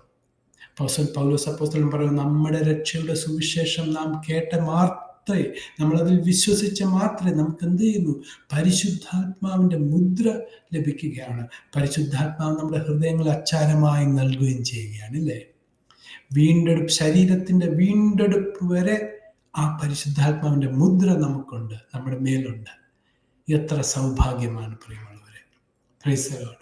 ദൈവവചനം ശരിയായി വിഭജിച്ച് പഠിക്കുമ്പോൾ നമുക്ക് ദൈവവചനം വാസ്തവമായി തേനിലും തേൻകട്ടയിലും മാധുര്യമേറിയത് നമുക്ക് മനസ്സിലാക്കുന്നുണ്ടാവും. ഞാൻ അനേകരോട് ചോദിക്കാറുണ്ട്, ദൈവദാസ ഒന്ന് പറഞ്ഞു തരണം, നമ്മൾ മരിച്ചാൽ നമ്മൾ സ്വർഗത്തിൽ പോകുമോ? അതിന് ഉറപ്പുണ്ടോ? എനിക്ക് കിട്ടിയ അനേക മറുപടികളും, ആർക്കറിയാം മോനെ, മരിച്ചതിന് ശേഷമേ അതൊക്കെ അറിയത്തുള്ളൂ എന്നാണ്. നമ്മൾ അങ്ങ് ചെന്നതിന് ശേഷമേ അറിയത്തുള്ളൂ എന്നാണ്. ഈ കാര്യങ്ങൾ എന്താ, ചിലരുടെ ലാസ്റ്റ് സ്റ്റേറ്റ്മെന്റ് ഒക്കെ ഞാൻ കേട്ടിട്ടുണ്ട്, യൂട്യൂബിലൊക്കെ ഉള്ളതുണ്ട്. ലാസ്റ്റ് സെർമണിലൊക്കെ അവർ പറയുന്നത് എന്തോ, എനിക്ക് സ്വർഗത്തിൽ പോകാനുള്ള ഭാഗ്യമൊത്താൽ അവിടെ എങ്ങനെയും ചെന്നാൽ. അതാണോ തിരുവചനം പഠിപ്പിക്കുന്നത്? അല്ല. കർത്താവായ യേശു ക്രിസ്തു പറഞ്ഞു, അന്ത്യം വരെ സഹിച്ചു നിൽക്കുന്നവൻ രക്ഷപ്പെടും എന്ന്, അല്ലേ? രക്ഷിക്കപ്പെടും എന്ന്. അത് കർത്താവ് ആരോടാണ് പറയുക? എന്തിൻ്റെ അന്ത്യം വരെ സഹിച്ചു നിൽക്കണം? ഒന്നിൽ മഹോപദ്രവത്തിന്റെ അന്ത്യം വരെ നിൽക്കണം, അല്ലെങ്കിൽ ആ വ്യക്തിയുടെ ജീവിതാന്ത്യം വരെ നിൽക്കണം. വിശ്വസ്തയോട് നിന്നാൽ എന്നില്ല. ഈ കൃപായുഗം കഴിഞ്ഞാൽ അവർക്ക് വിശ്വാസവും അതിനോടുകൂടെ പ്രവൃത്തിയും വേണം. സാത്താന്റെ മുദ്രയുമേക്കാതെ ഇരിക്കണം. അങ്ങനെ കഷ്ടം സഹിച്ച് നിൽക്കുന്നവൻ മഹോപദ്രവത്തിന്റെ അന്ത്യം വരെ നിന്നാൽ അവർ എന്ത് ചെയ്യും? 1000 ആണ്ട് വാഴ്ചയിലേക്ക് പ്രവേശിക്കും. അതോ അവരുടെ മരണം വരെ അങ്ങനെ വിശ്വാസത്തോട് നിന്നാൽ കർത്താവ് എന്ത് ചെയ്യും? അവരെ കർത്താവിന്റെ 2ാം വരവെങ്കിൽ അവരെന്ത് ചെയ്യും? മരിച്ചവരിൽ നിന്ന് അവരെ ഉയർത്തെഴുന്നേൽപ്പിക്കും. അവരും 1000 ആണ്ട് വാഴ്ചയിലേക്ക് കടക്കും. അതേസമയം നമ്മളോട് എന്താ പറഞ്ഞത്? നമ്മളെ അവനോടൊപ്പം, ക്രിസ്തുവിനോടൊപ്പം ഉയർപ്പിച്ച് അവനോടൊപ്പം ഉന്നതങ്ങളിൽ എന്ത് ചെയ്തിരിക്കുന്നു? ഇരുത്തിയിരിക്കുന്നു. Praise the Lord. നോക്കണേ, തിരുവചനം ശരിക്കും വിഭജിച്ച് പഠിക്കേണ്ട കാരണങ്ങൾ, അതിൻ്റെ 5-ാമത്തെ കാരണം, ദൈവവചനത്തിൽ 2 പ്രധാനപ്പെട്ട ദൈവത്തിൻ്റെ പദ്ധതികളാണ്. ഒന്ന് പ്രവചന പദ്ധതി, 2 നിഗൂഢമായിരുന്ന പദ്ധതി. ഈ പ്രവചന പദ്ധതി ദൈവം ലോകാരംഭം മുതൽ തൻ്റെ വിശുദ്ധ പ്രവാചകന്മാരാൽ മുൻ അരുളി ചെയ്ത കാര്യങ്ങളാണ്. അത് ഈ ഭൂമിയുടെ ശുദ്ധീകരണവും ഭൂമണ്ഡലത്തിൻ്റെ വീണ്ടെടുപ്പിനെ സംബന്ധിച്ച് ദൈവം എങ്ങനെ അബ്രഹാമിനോട് വാഗ്ദത്തം ചെയ്തു, അബ്രഹാമിൻ്റെ സന്തതികളിൽ കൂടി ദൈവം മറ്റ് ലോകരാഷ്ട്രങ്ങളെയും അനുഗ്രഹിക്കും എന്നുള്ള ആ ഒരു കാര്യമാണ്. അതാണ് പ്രൊഫസി പ്രോഗ്രാം. പ്രവചന പദ്ധതിയിൽ ദൈവം തൻ്റെ ശക്തിയെയാണ് പ്രദർശിപ്പിച്ചിരിക്കുന്നത്. ദൈവം ആദ്യമേ ഒരു കാര്യം എന്താണ് ചെയ്യാൻ പോകുന്നതെന്ന് ദൈവം പ്രഖ്യാപിക്കും. സാത്താൻ ആ ഒരു കാര്യത്തെ തടയുവാൻ മാക്സിമം ശ്രമിക്കും. ഒടുവിൽ അവൻ പരാജയപ്പെടും. ദൈവം എന്ത് പറഞ്ഞോ അത് ദൈവം ഒടുവിൽ തക്ക സമയത്ത് നടപ്പിലാക്കും. അതാണ് പ്രവചന പദ്ധതി, അല്ലെങ്കിൽ രാജ്യത്തിൻ്റെ പദ്ധതിയിലെ പർപ്പസ്. എന്നാൽ അടുത്തതാണ് നിഗൂഢമായിരുന്ന, ക്രിസ്തുവിൽ, ലോകാരംഭം മുതൽ ക്രിസ്തുവിൽ മറഞ്ഞിരുന്ന മർമ്മം. പൗലോസ് അപ്പോസ്തലൻ പറഞ്ഞ മുൻകാലങ്ങളിൽ ഇതാരോടും ആർക്കും വെളിവായി വന്നില്ല. മോശയ്ക്ക് അറിയത്തില്ലായിരുന്നു, അബ്രഹാമിന് അറിയത്തില്ലായിരുന്നു, ദാവീദിന് അറിയത്തില്ലായിരുന്നു, യെശയ്യാവ് പ്രവചിച്ചിട്ടില്ല ഈ കാര്യത്തെക്കുറിച്ച്. കർത്താവായ യേശു ക്രിസ്തുവിൻ്റെ ലോക ശുശ്രൂഷ സമയത്ത് കർത്താവ് പോലും ആരോടും ഈ കാര്യം പറഞ്ഞിട്ടില്ല. കർത്താവ് ആദ്യമായിട്ട് വെളിപ്പെടുത്തിയത് പൗലോസ് അപ്പോസ്തലനാണ്. പൗലോസ് അപ്പോസ്തലൻ കൂടി ക്രിസ്തുവിൻ്റെ ശരീരമാകുന്ന സഭയിലെ അംഗങ്ങൾ ഇത് അറിയുകയുണ്ടായി. പൗലോസ് അപ്പോസ്തലൻ പറയുക, നമ്മൾ ദൂതന്മാർക്ക് പോലും നമ്മളൊരു കാഴ്ച വസ്തുവായി എന്ന് പറയുമ്പോൾ, വീണുപോയ ദൂതന്മാർ ഈ ക്രിസ്തുവിൽ മറഞ്ഞിരുന്ന നിഗൂഢമായിരുന്ന മർമ്മത്തെ അറിയുന്നത് ഇന്നത്തെ സഭയിൽ കൂടിയാണ്. ഇല്ല, ഇന്ന് ദ ബോഡി ഓഫ് ക്രൈസ്റ്റിൽ കൂടിയാണ് അവരും ഈ സീക്രട്ട് മനസ്സിലായത്. 2 കൊരിന്ത്യർക്കെഴുതിയ ലേഖനത്തിൽ പൗലോസ് അപ്പോസ്തലൻ വ്യക്തമായിട്ട് പറയുക, ഈ ലോകത്തിന്റെ പ്രഭുക്കൾ അറിഞ്ഞിരുന്നു എങ്കിൽ അവർ ക്രിസ്തുവിനെ ക്രൂശിക്കുകയില്ലായിരുന്നു. യേശു ക്രൂശിക്കപ്പെട്ടില്ലായിരുന്നെങ്കിൽ നമ്മുടെ പാപമോചനം നടക്കുകയില്ലായിരുന്നു. കർത്താവ് തന്നെ മറഞ്ഞിരുന്ന മർമ്മം. എഹെസ്കേൽ 28-ാമത്തെ അധ്യായം നമ്മൾ വായിക്കുമ്പോൾ അവിടെ ഈ സോർ രാജാവിനെ കുറിച്ച് ഇങ്ങനെ പറയുന്നത്, അത് നമുക്കറിയാം. അത് ലൂസിഫറിനെ കുറിച്ച് പറയാം. അവിടെ ഇങ്ങനെ എഴുതിയിരിക്കുന്ന ഒരു വാക്യമുണ്ട്, 3-ാമത്തെ വാക്യത്തിലാണെന്ന് തോന്നുന്നു. അവിടെ ഇങ്ങനെയാണ് എഴുതിയിരിക്കുന്നത്, ഒരു കാര്യവും ഒരു രഹസ്യവും നിനക്ക് മറവ് ഇല്ല എന്ന് നീ പറയുന്നു.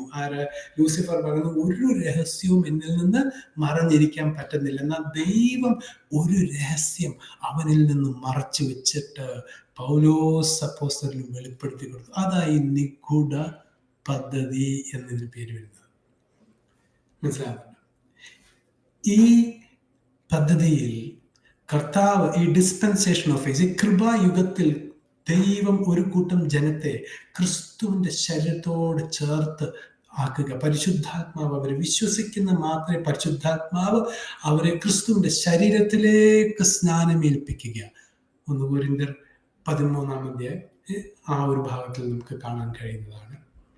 12-ാം അധ്യായം 12-ാം വാക്യം വന്നു. പരിശുദ്ധാത്മാവ് തന്നെ വിശ്വാസിയെ ക്രിസ്തുവിന്റെ ശരീരത്തിലേക്ക് സ്നാനപ്പെടും. ഇത് ജലസ്നാനവുമായിട്ടൊരു ബന്ധവുമില്ല. ഇത് പരിശുദ്ധാത്മാവ് നടത്തുന്ന സ്നാനമാണ്. നമ്മളെ ക്രിസ്തുവിന്റെ ശരീരത്തിലേക്ക് സ്നാനമാക്കുകയാണ്. അതാണ് ക്രിസ്തുവിന്റെ ശരീരമാകുന്ന സഭ.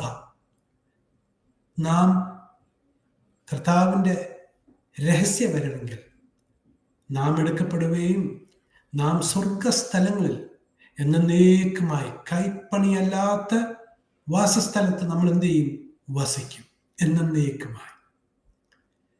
മനസ്സിലാകുന്നുണ്ട് പ്രിയമുള്ളവരെ? അതാണ് ഈ രണ്ട് പദ്ധതിയുടെ കാര്യം. ഈ കാര്യങ്ങൾ നമുക്ക് ഐഡന്റിഫൈ ചെയ്യാൻ പറ്റുന്നത് റൈറ്റ്ലി ഡിവൈഡിങ്ങിൽ കൂടിയാണ്. അടുത്ത ആറാമത്തെ കാര്യം, പൗലോസ് അപ്പോസ്തലന്റെ ശുശ്രൂഷ 12 അപ്പോസ്തലന്മാരുടെ ശുശ്രൂഷയിൽ നിന്ന് വ്യത്യസ്തമാണ്. ഇത് തിരിച്ചറിയണമെങ്കിൽ നമ്മൾ എന്ത് ചെയ്യണം? റൈറ്റ്ലി ഡിവൈഡ് ചെയ്ത് പഠിക്കണം. നോക്കണേ, കർത്താവായ യേശുക്രിസ്തു പൗലോസ് അപ്പോസ്തലന് പ്രത്യക്ഷപ്പെട്ടു, ഒരു വ്യത്യസ്തമായ ഉപദേശം നൽകി. കർത്താവായ യേശുക്രിസ്തു എന്താണ് പറഞ്ഞത് പൗലോസ് അപ്പോസ്തലനോട്? പൗലോസ് അപ്പോസ്തല, നിനക്ക് മുമ്പുള്ള 12 അപ്പോസ്തലന്മാർ യെരൂശലേമിലുണ്ടല്ലോ, നീ യെരൂശലേമിലേക്ക് പോവുക, അവർ ഇനിയും ശേഷം കാര്യങ്ങൾ നിനക്ക് പറഞ്ഞു തരും. നീ അവിടെ വസിക്കുക, അവിടെ പഠിക്കുക, യെരൂശലേമിൽ തന്നെ പാർക്കുക. അങ്ങനെയാണോ പൗലോസിനോട് പറഞ്ഞത്? അല്ല. പൗലോസ് അപ്പോസ്തലൻ രക്ഷിക്കപ്പെട്ടതിന് ശേഷം എത്രയോ വർഷങ്ങൾക്ക് ശേഷമാണ്, അതും ഒരു വെളിപ്പാടിനാലാണ് യെരൂശലേമിലേക്ക് പോകുന്നത്. അവിടെ പോകുന്നത് എന്തിനാണ്? താൻ പ്രസംഗിക്കുന്ന, താൻ കർത്താവിൽ നിന്ന് പ്രാപിച്ച രക്ഷയുടെ സുവിശേഷവും കർത്താവിൽ നിന്ന് നേരിട്ട് പ്രാപിച്ച ആ ഡോക്ട്രിൻസ്,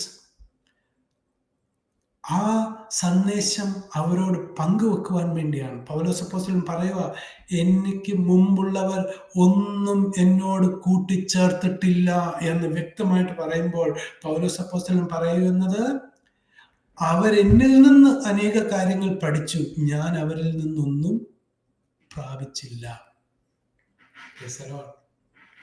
ഇതിന്റെ വ്യത്യസ്തം മനസ്സിലാക്കണം. അപ്പോസ്തല പ്രവൃത്തി 21-ാം അധ്യായം ആ ഭാഗങ്ങൾ നമ്മൾ വായിക്കുമ്പോൾ യാക്കോബ് അപ്പോസ്തലൻ പറയുകയാണ്, നോക്കൂ, പൗലോസിനോട് പറയാം, നോക്ക്, എത്രായിരം യഹൂദർ സഹോദരി സഹോദരന്മാർ സഭയിലേക്ക് കടന്നു വരുന്നു. ഇവരെല്ലാവരും ന്യായപ്രമാണത്തിന് എന്താണ്? താല്പര്യമുള്ളവരാണ്. അപ്പോൾ അവർ കർത്താവായ യേശുക്രിസ്തു അവരെ ഏൽപ്പിച്ച ശുശ്രൂഷ അവർ കണ്ടിന്യൂ ചെയ്തുകൊണ്ടിരുന്നു. ആ പദ്ധതി ക്രമേണ നിൽക്കും വരെ അത് തുടർന്നുകൊണ്ടിരുന്നു. ന്യായപ്രമാണവും വിശ്വാസവും പ്രവൃത്തിയും ഒരുപോലെ കൊണ്ടുപോവുക.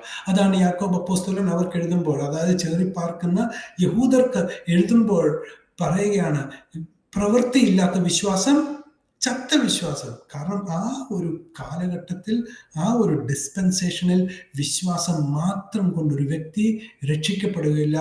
വിശ്വാസത്തിനോടൊപ്പം തക്കതായ പ്രവൃത്തിയും വേണം. പക്ഷേ പൗലോസ് അപ്പോസ്തലന്റെ കാലത്തിൽ എന്തുവാ? ന്യായപ്രമാണത്തിന്റെ പ്രവൃത്തിയാൽ ഒരു ജഡവും നീതീകരിക്കപ്പെടുന്നില്ലല്ലോ. ആരും, യഹൂദനോ, ഈ ഒരു പീരീഡിൽ യഹൂദനോ അന്യജാതികളോ ആരും തന്നെ പ്രവൃത്തിയാൽ നീതീകരിക്കപ്പെടുന്നില്ല. രക്ഷ കൃപയാലത്രേ, വിശ്വാസത്താലത്രേ. ഇതൊരു ദൈവത്തിൻ്റെ ഒരു ദാനമാണ്. നമുക്ക് പ്രവൃത്തി കൊണ്ട് അത് നേടുവാനൊക്കത്തില്ല. രക്ഷിക്കപ്പെട്ട ഒരു വ്യക്തി തൻ്റെ പ്രവൃത്തി കൊണ്ടല്ല രക്ഷ സംരക്ഷിക്കുന്നത്. രക്ഷിക്കപ്പെട്ടൊരു വ്യക്തി പ്രവൃത്തികൾ രക്ഷയുടെ ഒരു അടയാളവുമല്ല. പ്രവൃത്തി ഇതിന് ഒരു രീതിയിലുമില്ല. പ്രവൃത്തിയാലെങ്കിൽ അത് കൃപയല്ല. കൃപയാണെങ്കിൽ അത് പ്രവൃത്തിയല്ല. മനസ്സിലാകുന്നുണ്ടോ? എന്തൊരു വ്യത്യസ്തമാണ് അല്ലേ? ഈ കാര്യങ്ങൾ മനസ്സിലാക്കണമെങ്കിൽ റൈറ്റ്ലി ഡിവൈഡ് ചെയ്യണം. പൗലോസ് അപ്പോസ്തലൻ ഒരു പ്രത്യേക മുന്നറിയിപ്പ് നൽകുകയാണ്. ഗലാത്യർക്കെഴുതിയ ലേഖനം 1-ാം അധ്യായം 11 തൊട്ട് 12 വരെയുള്ള വാക്യത്തിൽ പറയുകയാണ്, I certify you, brethren, that the gospel which was preached of me is not after man, neither I received it of man, neither was I taught it, but by the revelation of Jesus Christ. സഹോദരന്മാരെ, ഞാൻ അറിയിച്ച സുവിശേഷം മനുഷ്യമല്ല എന്ന് നിങ്ങളെ ഓർപ്പിക്കുന്നു. അത് ഞാൻ മനുഷ്യരോട് പ്രാപിച്ചിട്ടില്ല, പഠിച്ചിട്ടുമില്ല. യേശു ക്രിസ്തുവിൻ്റെ വെളിപ്പാടിനാലത്രേ പ്രാപിച്ചത്. കണ്ട, വ്യത്യസ്തമായ ഒരു സുവിശേഷം, വ്യത്യസ്തമായ ഒരു കാലയളവാണ് ഇത് ആരംഭിച്ചിരിക്കുന്നത്.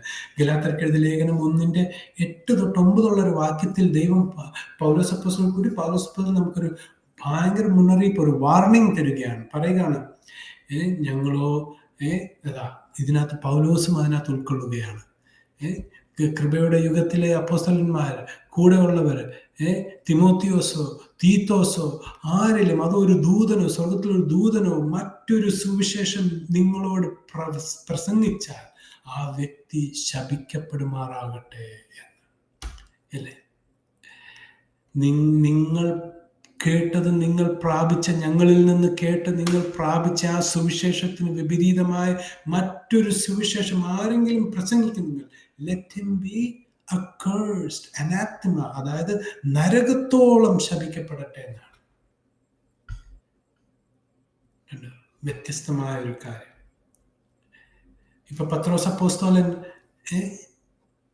യഹൂദന്മാരുടെ ഇടയിൽ സർക്കംസിഷൻ, യഹൂദന്മാരുടെ ഇടയിൽ ആ രാജ്യത്തിന്റെ സുവിശേഷം പറയുവാണെങ്കിൽ ഒരു കുഴപ്പവുമില്ല. അതേസമയം അതേസമയം പത്രോസ് അപ്പോസ്തലൻ ഒരു ജാതികളുടെ, അന്യജാതികളുടെ ഒരു കൂട്ടത്തിൽ ചെന്നിട്ട് ഈ രാജ്യത്തിന്റെ ശുശ്രൂഷ ചെയ്താൽ അത് ശാപഗ്രസ്തമാകും. മനസ്സിലാകുന്നുണ്ട്? അപ്പോൾ നിങ്ങൾ ഒരുപക്ഷെ ചിന്തിക്കും, പത്രോസ് അപ്പോസ്തലനാണല്ലോ ആദ്യം കൊർന്നേലിയോസിന്റെ അടുക്കൽ ചെന്നത്. എന്നാൽ നിങ്ങളൊരു കാര്യം, ആ ഭാഗം വായിച്ചു നോക്കണം. അവിടെ ഏത് സുവിശേഷമാണ് പറഞ്ഞത്? അവിടെ നന്മ ചെയ്തതും സൽപ്രവൃത്തി ചെയ്യുന്ന ഏവരെയും ദൈവം രക്ഷിക്കും. പ്രവൃത്തി ചെയ്യുന്നവരെ രക്ഷിക്കുന്നതല്ല കൃപയുടെ സുവിശേഷം. Price the Lord. ഈ വ്യത്യാസം നമ്മൾ മനസ്സിലാക്കണം. എന്നിട്ട് നമ്മുടെ മിനിസ്ട്രി എങ്ങനെയുണ്ട്? നമ്മൾ ശുശ്രൂഷ ചെയ്തതും, നമ്മൾ കേൾക്കുന്ന ശുശ്രൂഷ, നമ്മൾ കേൾക്കുന്ന പ്രസംഗങ്ങൾ ഈ വചനത്തിന്റെ വെളിച്ചത്തിൽ വെച്ച് നോക്കണം. റൈറ്റ്ലി ഡിവൈഡിങ് ആണോ അല്ലയോ എന്ന്. Price the Lord. അനേക വട്ടം കൊലോസ്യർക്കെഴുതിയ ലേഖനം, ഗലാത്യ ലേഖനങ്ങളിൽ പൗലോസ് അപ്പോസ്തലൻ മുന്നറിയിപ്പ് നൽകുന്നുണ്ട്. അതിനെക്കുറിച്ച് നമുക്ക് പിന്നീട് പഠിക്കാം. നിങ്ങളുടെ വിരുദാരും തെറ്റിക്കല്ലേ, നിങ്ങളുടെ പ്രതിഫലമാരും കവർന്നു കളയല്ലേ എന്നൊക്കെ പഠിപ്പിക്കുന്നുണ്ട്. വാർണിംഗ് കൊടുക്കുന്നതിൻ്റെ കാരണങ്ങളൊക്കെ ഉണ്ട്. നമുക്കതിനെക്കുറിച്ചൊക്കെ പഠിക്കാം. 7ാമത്തെ കാര്യം, rightly division helps us in identifying various false doctrine. അനേക ദുരുപദേശങ്ങളെ നമുക്ക് കണ്ട് മനസ്സിലാക്കി അതിൽ നിന്ന് ഒഴിഞ്ഞു നിൽക്കണമെങ്കിൽ എന്ത് ചെയ്യണം? ശരിയായ ദൈവവചനത്തെ വിഭാജിച്ച് പഠിക്കുവാൻ നമ്മൾ പഠിക്കണം, അറിഞ്ഞിരിക്കണം. നോക്കണേ, ഈ കൃപായുഗത്തിൽ കൃപയുടെ സുവിശേഷം മാത്രമാണ് നമ്മളെ രക്ഷിക്കാൻ കഴിയുന്നത്. രാജ്യത്തിൻ്റെ സുവിശേഷമോ പ്രവൃത്തിയുടെ സുവിശേഷമോ അല്ലെങ്കിൽ മറ്റേതൊരു സുവിശേഷവും നമ്മളെ രക്ഷിക്കാൻ കഴിയത്തില്ല. നമുക്കൊരു പക്ഷെ നല്ലൊരു ഫീലിംഗ് തന്നെന്ന് വരാം, പക്ഷെ അതുകൊണ്ടൊന്നും കാര്യം നടക്കില്ല. അനേകർ കൂട്ടർ പഠിപ്പിക്കുന്നുണ്ട്, രക്ഷയുടെ കൂടെ വിശ്വാസത്തിൻ്റെ കൂടെ മോശയുടെ ന്യായപ്രമാണം കൂടെ വേണം, അല്ലെങ്കിൽ നല്ല പ്രവൃത്തിയാൽ രക്ഷ തെളിയിക്കണം എന്നൊക്കെ പഠിപ്പിക്കുന്നുണ്ട്. രക്ഷിക്കപ്പെട്ടവൻ്റെ ജീവിതം കണ്ടാൽ നമുക്കറിയാം അവൻ രക്ഷിക്കപ്പെട്ടതാണെന്ന്. രക്ഷിക്കപ്പെടാത്തവനെക്കാട്ടിൽ നല്ല ജീവിതം നയിക്കുന്ന അനേക അക്രൈസ്തവരുണ്ട് കേട്ടോ. നിരീശ്വരവാദികളുണ്ട്, വളരെ നീറ്റ് ലൈഫ് ലീവ് ചെയ്യുന്നവർ. ഓക്കെ, ചിലർ പഠിപ്പിക്കുന്നുണ്ട് ദൈവം ഓൾറെഡി രക്ഷയ്ക്കായി സ്വർഗത്തിലേക്ക് ചിലരെ തിരഞ്ഞെടുത്തു കഴിഞ്ഞു, അപ്പോൾ തന്നെ ദൈവം മറ്റ് ചിലരെ നിത്യനാശത്തിനായി തിരഞ്ഞെടുത്തു. അവർ പഠിപ്പിക്കുന്നത് the limited atonement of Jesus Christ, അതായത് കർത്താവായ യേശു ക്രിസ്തു മരിച്ചത് ഈ സ്വർഗത്തിൽ പോകുവാൻ വേണ്ടി തിരഞ്ഞെടുക്കപ്പെട്ട, അതായത് മുൻ തിരഞ്ഞെടുക്കപ്പെട്ട വ്യക്തികൾക്ക് വേണ്ടി മാത്രമാണ്. എന്നാൽ തീത്തോസിന്റെ ലേഖനങ്ങളിൽ, തിമോത്തോസിന്റെ ലേഖനവും തീത്തോസിന്റെ ലേഖനത്തിൽ രക്ഷ, ആ കൃപയുടെ രക്ഷ എല്ലാ മാനവർക്കും വെളിപ്പെട്ടിരിക്കുന്നു. ദൈവം ആഗ്രഹിക്കുന്നു ആരും തന്നെ നശിച്ചു പോകാതെ എല്ലാവരും ഈ രക്ഷയിലേക്ക് വരണം എന്നാണ് ദൈവത്തിന്റെ ആഗ്രഹം. അപ്പൊ അത് ശരിയാണോ? കണ്ടോ, നമുക്ക് ഐഡന്റിഫൈ ചെയ്യാൻ പറ്റും. കാൽവിനിസവും അർമീനിസവും ഇതൊക്കെ ഏരിയനിസം, ദൈവത്തിൻ്റെ തൃത്വത്തെ എതിർക്കുന്ന ഉപദേശങ്ങളുണ്ട്. ദൈവത്തിൻ്റെ, അതായത് യേശുക്രിസ്തു ദൈവമല്ല എന്ന് പഠിപ്പിക്കുന്ന ദുരുപദേശങ്ങൾ, ഏറിയനിസം, അതായത് യഹോവ സാക്ഷികളുടെ പല പല വേർഷൻസ് ഉണ്ട്. അതൊക്കെ വ്യാപരിക്കുന്നുണ്ട്. അതിനെയൊക്കെ ഐഡൻറ്റിഫൈ ചെയ്യണമെങ്കിൽ അവർ പഠിപ്പിക്കും നമ്മളാണ് യേശുവിനെ ദൈവമാക്കിയത് എന്ന്. യേശു ദൈവപുത്രനും വെറും ദൈവപുത്രനായിരുന്നു എന്നൊക്കെ വാക്യങ്ങളൊക്കെ എടുത്ത് നമ്മൾ കൺഫ്യൂസ് ചെയ്യും. അതായത് റൈറ്റ്ലി ഡിവൈഡ് ചെയ്ത് നമ്മൾ പഠിച്ചാൽ നമുക്ക് മനസ്സിലാവും, ഈ മോശ ആരെയാ കണ്ടത്? യേശുവിൻ്റെ മഹിമയാണ് കണ്ടത്, അല്ലേ? നമുക്ക് മുൻപോട്ട് നമുക്ക് പഠിക്കാം ആ കാര്യങ്ങളൊക്കെ. കൊലോസ്യർക്ക് എഴുതിയ ലേഖനത്തിൽ പൗലോസ് അപ്പോസ്തലൻ പറയാ, ചിലർ എന്ത് ചെയ്യുക, അവർ വർഷിപ്പിംഗ് ഓഫ് ഏഞ്ചൽ, ദൂതന്മാരുടെ ആരാധനയാൽ, താഴ്മയാൽ, അതായത് ഉപവാസത്വമായിട്ട് ഒത്തിരി ബന്ധമുള്ളതായി വോളണ്ടറി ഹ്യൂമിലിറ്റി എന്ന് പറയുന്നത്, ചില ആഹാരങ്ങൾ കഴിക്കാതെയും, ചില വിവാഹം നിഷേധിച്ചും, തൻ്റെ ശരീരത്തെ നിഷേധിച്ചും, ശരീരത്തിൻ്റെ പ്രോപ്പർ ട്രീറ്റ്മെന്റ് എടുക്കാതെ, പ്രോപ്പർ കെയർ കൊടുക്കാതെ അവരൊക്കെ എന്ത് ചെയ്യുക, ക്രിസ്തു ജ്ഞാനത്തിൻ്റെ സകല സോഴ്സായ ക്രിസ്തു എന്ന തലയിൽ നിന്ന് എന്ത് ചെയ്തിരിക്കുക, അവര് വേർപെട്ടു പോയിരിക്കുക. നമ്മുടെ ഫിലോസഫീസ് അല്ല നമ്മളെ രക്ഷിക്കുന്നത്, കർത്താവിൻ്റെ വചനമാണ്. ആ വചനത്തെ നാം ശരിയായിട്ട് പഠിക്കണം. നോക്കണേ, റൈറ്റ് ഡിവിഷൻ, നമ്മുടെ ദൈവത്തിൻ്റെ ക്യാരക്ടർ, ദൈവത്തിൻ്റെ സ്വഭാവങ്ങളെ നമുക്ക് മനസ്സിലാക്കാൻ, നമുക്ക് ശരിയായിട്ട് പഠിക്കുവാൻ ഇടയാക്കും. നോക്കണേ, ദൈവത്തിൻ്റെ ഒരു ഫീച്ചർ അല്ലെങ്കിൽ ഒരു സ്വഭാവമാണ്, എന്താ, ഒരു ഗുണമാണ് എന്തുവാ? മാറ്റമില്ലായ്മ, അതായത് ഇമ്മ്യൂട്ടബിലിറ്റി. ദൈവം മാറ്റമില്ലാത്തവനാണ്.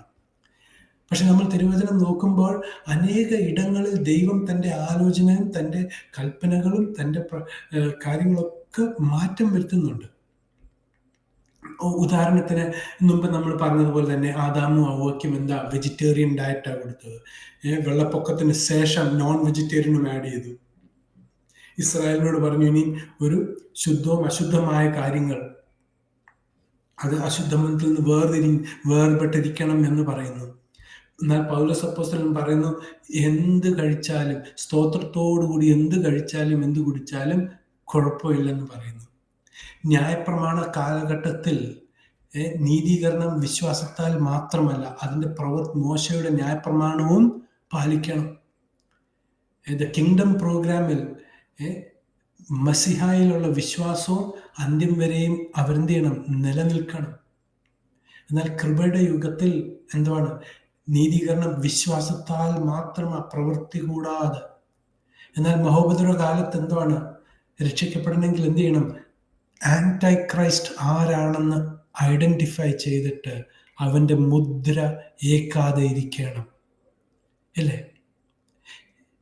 ഏറ്റവും ഈ മഹോപദ്രവ കാലത്തിൽ കൂടി കടന്നു പോകുന്നവര് അവരുടെ ഒരു അവസ്ഥ എന്ന് പറഞ്ഞാൽ, അവർ എന്താണ് വിശ്വസിക്കുന്നത്? ഇപ്പോൾ ദേവാലയത്തിൽ മസിഹ എന്ന് പറഞ്ഞിരിക്കുന്ന വ്യക്തി അല്ല യഥാർത്ഥ മസിഹ എന്ന് അവർ മനസ്സിലാക്കിയിട്ട് നമുക്ക് സിയോനിൽ നിന്ന് രക്ഷ വരും എന്ന് ഉറച്ച് കാത്തിരിക്കുക. കർത്താവ് മനുഷ്യപുത്രന്റെ ചിഹ്നം ആകാശത്ത് കാണുമ്പോഴാണ് അവർ ചോദിക്കുന്ന ഒരു ചോദ്യം സക്കറിയ പ്രവചനത്തിൽ എഴുതിയിരിക്കുന്നത്. ഞാൻ വിശ്വസിക്കുന്നു, ഇങ്ങനെ, നിന്റെ കയ്യിലെ പാടുകളും നിന്റെ വിലാപ്പുറത്തെ പാട് എന്താണ് എന്നാണ് അവർ ചോദിക്കുന്നത്. ഉടനെ കർത്താവ് അവർക്ക് മറുപടി കൊടുക്കുക, എൻ്റെ സഹോദരന്മാരുടെ വീട്ടിൽ വന്നപ്പോൾ എനിക്കേറ്റ മുറിവാണ്. അപ്പോഴാണ് അവര് നെഞ്ചത്തടിച്ച് വിലപിക്കുന്നത്, അയ്യോ, നമ്മൾ ക്രൂശിച്ച കർത്താവിനെ ആയിരുന്നല്ലോ എന്ന്. നോക്കണേ, ആ മഹോപദ്രവ കാലത്ത് ഓടി പാർക്കുന്ന, പാറയുടെ ഇടയിൽ വിള്ളലിൽ പാർക്കുന്ന, സങ്കീർത്തനം 74 തോന്നുന്നു, പാറയുടെ വിള്ളലിൽ ഇരിക്കുന്ന ആ ഒരു കാര്യം, അതൊക്കെ ഇവരുമായിട്ട് റിലേറ്റഡ് ആണ്.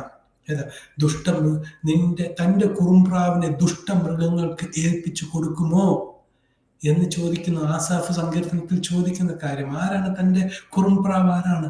ഈ മഹോപദ്രവ കാലത്തിൽ ദൈവത്തിൽ മാത്രം ശരണപ്പെട്ടിരിക്കുന്ന ഒരു കൂട്ടം ജനം, അവരെ ദൈവം ദുഷ്ടമൃഗങ്ങൾക്ക് ഏൽപ്പിച്ചു കൊടുക്കല്ലേ എന്നുള്ളൊരു പ്രാർത്ഥനയാണ് സങ്കീർത്തനത്തിലുള്ള. നമുക്കതൊക്കെ പഠിക്കാമേ.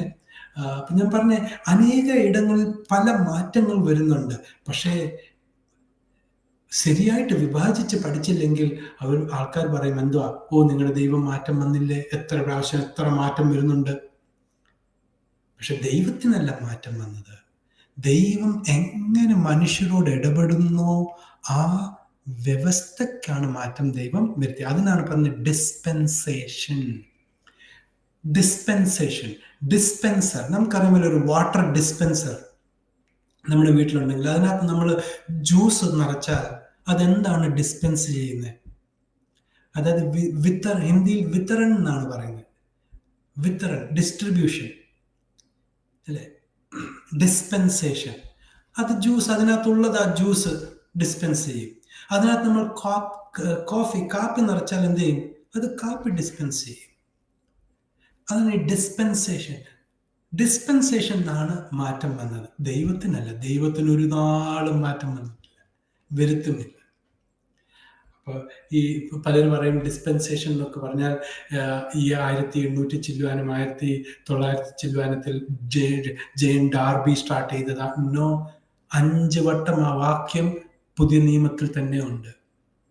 പൗലോസ് അപ്പോസ്തലന്റെ ലേഖനത്തിൽ 5 വട്ടമുണ്ട് ആ ഡിസ്പെൻസേഷൻ എന്നുള്ള വാക്ക്. അതുപോലെ തന്നെയുണ്ട്. ഇതാണ് ചാർട്ട്. ഈ ചാർട്ട് അതോറിറ്റേറ്റീവ് അല്ല, ആധികാരമുള്ളതല്ല.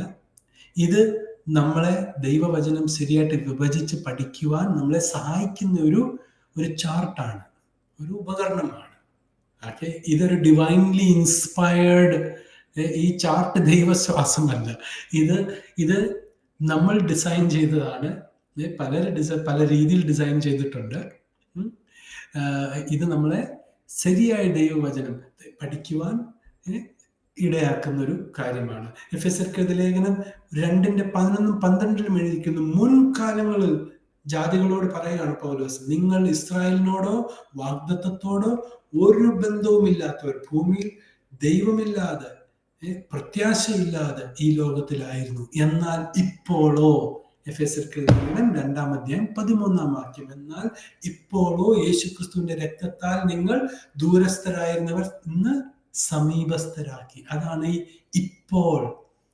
പൗലോസ് അപ്പോസ്തലനെ കർത്താവ് വിളിച്ച് വേർതിരിച്ച് ആ സമയം മുതൽ സഭയുടെ കർത്താവ് യേശുക്രിസ്തുവിന്റെ രഹസ്യ വരവിങ്കൽ ഉള്ള ഉൾപ്രാവണം വരെയുള്ള കാലം ആണ് കൃപയുടെ യുഗം. ജാതികളുടെ സംഖ്യ പൂർണ്ണമാകുവോളം ഇസ്രായേലിന് ഒരു ഭാഗത്തിന് എന്താ അന്ധത വന്നിരിക്കുക. അതൊരു മർമ്മമാണ്. അത് പൗലോസിന് വെളിപ്പെട്ട കാര്യമാണ്. റാപ്ചറിന് ശേഷം ആ അന്ധത മാറും. ദൈവം വീണ്ടും രാജ്യത്തിന്റെ പദ്ധതികൾ ആരംഭിക്കും. അപ്പൊ ഈ ഒരു ചാർട്ട് നമുക്ക് വരുന്ന ദിവസങ്ങളിൽ നമുക്ക് മുൻപോട്ട് പഠിക്കാം. അതുപോലെ തന്നെ ദൈവരാജ്യം എന്ന പദവി, ആ ഒരു പദം നമ്മൾ കേൾക്കുമ്പോൾ, ആ ടേം നമ്മൾ കേൾക്കുമ്പോൾ ഓർക്കണം, 2 പ്രോഗ്രാമാണ് ഇതിനകത്ത്. ഒന്ന്, ഭൂമിയെ നേടുവാൻ, ഭൂമണ്ഡലങ്ങളെ നേടുവാനുള്ള ദൈവത്തിന്റെ പദ്ധതി ഇസ്രായേലിൽ കൂടിയുള്ള, അത് kingdom of heaven on earth. ഈ ദൈവം കർത്താവ് 12 ശിഷ്യന്മാരെ പ്രാർത്ഥിക്കാൻ പഠിപ്പിക്കുമ്പോൾ ഇങ്ങനെയാണ് പറഞ്ഞത്, നിന്റെ രാജ്യം സ്വർഗത്തിലെ പോലെ ഈ ഭൂമിയിലും വരണം. കർത്താവായ യേശുക്രിസ്തു അവരോട് പറഞ്ഞ എന്താ? എൻ്റെ രാജ്യത്തിൽ നിങ്ങൾ ഓരോരുത്തരും 12 സിംഹാസനത്തിലിരുന്ന് ഇസ്രായേലിന്റെ 12 ഗോത്രങ്ങളെയും നിങ്ങൾ എന്ത് ചെയ്യും? ന്യായം വിധിക്കും എന്ന് പറഞ്ഞ ആ കാര്യങ്ങൾ അല്ലെ. അത് സ്വർഗീയ രാജ്യം, അതായത് സ്വർഗരാജ്യം, സ്വർഗത്തിലുള്ളതുപോലെ ഈ ഭൂമിയിൽ വരുന്ന ഒരു പദ്ധതിയാണ്. അതും ദൈവരാജ്യത്തിന്റെ ഒരു ഭാഗമാണ്. അപ്പോൾ തന്നെ സ്വർഗമണ്ഡലങ്ങളെ ശുദ്ധീകരിക്കുന്ന ഒരു പദ്ധതിയുണ്ട് ദൈവത്തിന്. അത് മിസ്റ്ററി പ്രോഗ്രാം, നിഗൂഢമായിരുന്ന പ്രോഗ്രാം. പൗലോസ് അപ്പോസ്തലൻ കൂടി കർത്താവ് കൃപയുടെ സുവിശേഷം ഈ കൃപായുഗത്തിൽ വെളിപ്പെടുത്തി ഈ കാലഘട്ടത്തിൽ രക്ഷിക്കപ്പെടുന്ന ജനങ്ങൾ, ക്രിസ്തുവിന്റെ ശരീരമാകുന്ന സഭയുടെ ഭാഗമായി നാം സ്വർഗസ്ഥലങ്ങളിൽ ഇന്ന് അധികാരങ്ങൾ ഏറ്റെടുത്തിരിക്കുന്ന വീണുപോയ ദൂതന്മാർ ഇരിക്കുന്ന സ്ഥാനങ്ങൾ നാം ഒരു ദിവസം കൈവശമാക്കും. പൗലോസ് അപ്പോസ്തലൻ പറയുന്നത് ഇങ്ങനെയാണ്: നമ്മുടെ പോരാട്ടമോ ജഡരക്തത്തോടല്ല, എന്നാൽ സ്വർഗലോകങ്ങളിലെ ദുഷ്ടാത്മ സേനകൾ അധികാരികളോടുമാണെന്ന്, ഇല്ലേ? അതേസമയം ഇസ്രായേലിന്റെ പോരാട്ടം ആരോടാ? ചുറ്റുമുള്ള ജാതികളോടാ. കാരണം എന്താ? ഇസ്രായേലിന്റെ വാഗ്ദത്വം ഈ ഭൂമിയിലാണ്. നമ്മുടെ വാഗ്ദത്വം എവിടെ? നമ്മുടെ യുദ്ധം എവിടെ ആയിരിക്കുന്നു? അവിടെ. എവിടെ? സ്വർഗമണ്ഡലങ്ങളിൽ. മനസ്സിലാകുന്നുണ്ടോ? സ്തോത്രം. അപ്പോൾ പ്രിയമുള്ളവരെ, ഒരു വാക്യം കൊണ്ട് ഞാനിവിടെ നിർത്താൻ ആഗ്രഹിക്കുന്നു. റോമർക്കെഴുതിയ ലേഖനം 16-ാം അധ്യായം 25-ാമത്തെ വാക്യം. ഇന്ന് ഒരു വിശ്വാസി എങ്ങനെ ക്രിസ്തുവിൽ സ്ഥിര മാനസം പ്രാപിക്കാൻ കഴിയും? നമുക്കെങ്ങനെ ഇന്നൊരു ഉറപ്പുള്ള രക്ഷയിൽ ഉറപ്പും നമുക്ക് പ്രാപിക്കാൻ എങ്ങനെ കഴിയും? എങ്ങനെ നമുക്ക് ക്രിസ്തുവിൽ വളരാൻ കഴിയും? ഇന്ന് റോമർക്കെഴുതിയ ലേഖനം 16-ാം അധ്യായം 25-ാമത്തെ വാക്യം ഇങ്ങനെയാണ് ഇംഗ്ലീഷിൽ വായിക്കുന്നത്: Now to him that is of power to establish you according to my gospel. എൻ്റെ സുവിശേഷത്താൽ.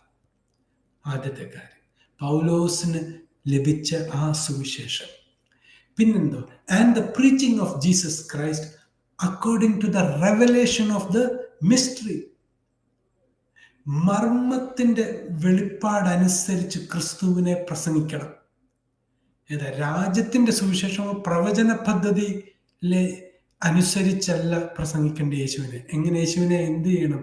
ഉയർത്തെഴുന്നേറ്റ ക്രിസ്തു ക്രൂശിൽ ജയം കൊണ്ടാടി ആ മർമ്മം പൗലോസ് അപ്പോസ്തലൻ എങ്ങനെ വെളിപ്പെടുത്തിയോ, ആ ലേഖനങ്ങളിൽ 13 ലേഖനങ്ങളിൽ എങ്ങനെ എഴുതിയിരിക്കുന്നു, അത് പ്രസംഗിക്കുമ്പോഴാണ് ഒരു വ്യക്തിക്ക് ഇന്ന് ക്രിസ്തുയേശുവിൽ ഉറപ്പ് പ്രാപിക്കുന്നത്.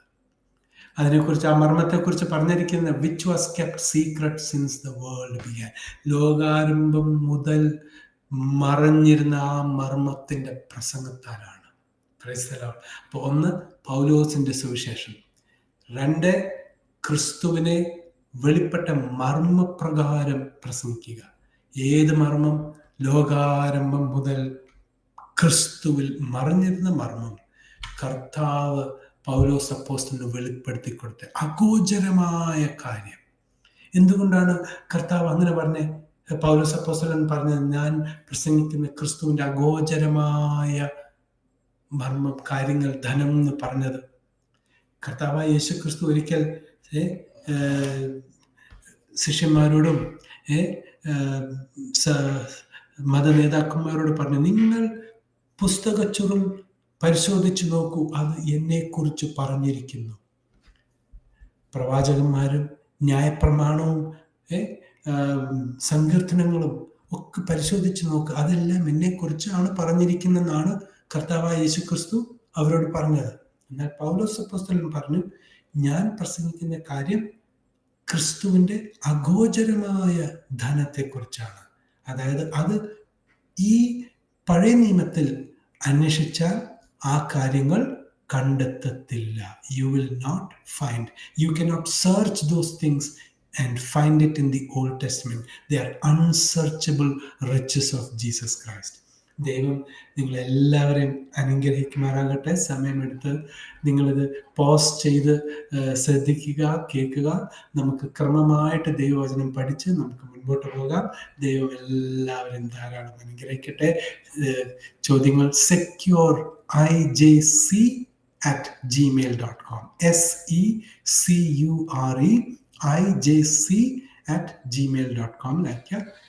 ക്രിസ്തു സാം ഫിലിപ്പ്. ദൈവം അനുഗ്രഹിക്കുമാറാകട്ടെ.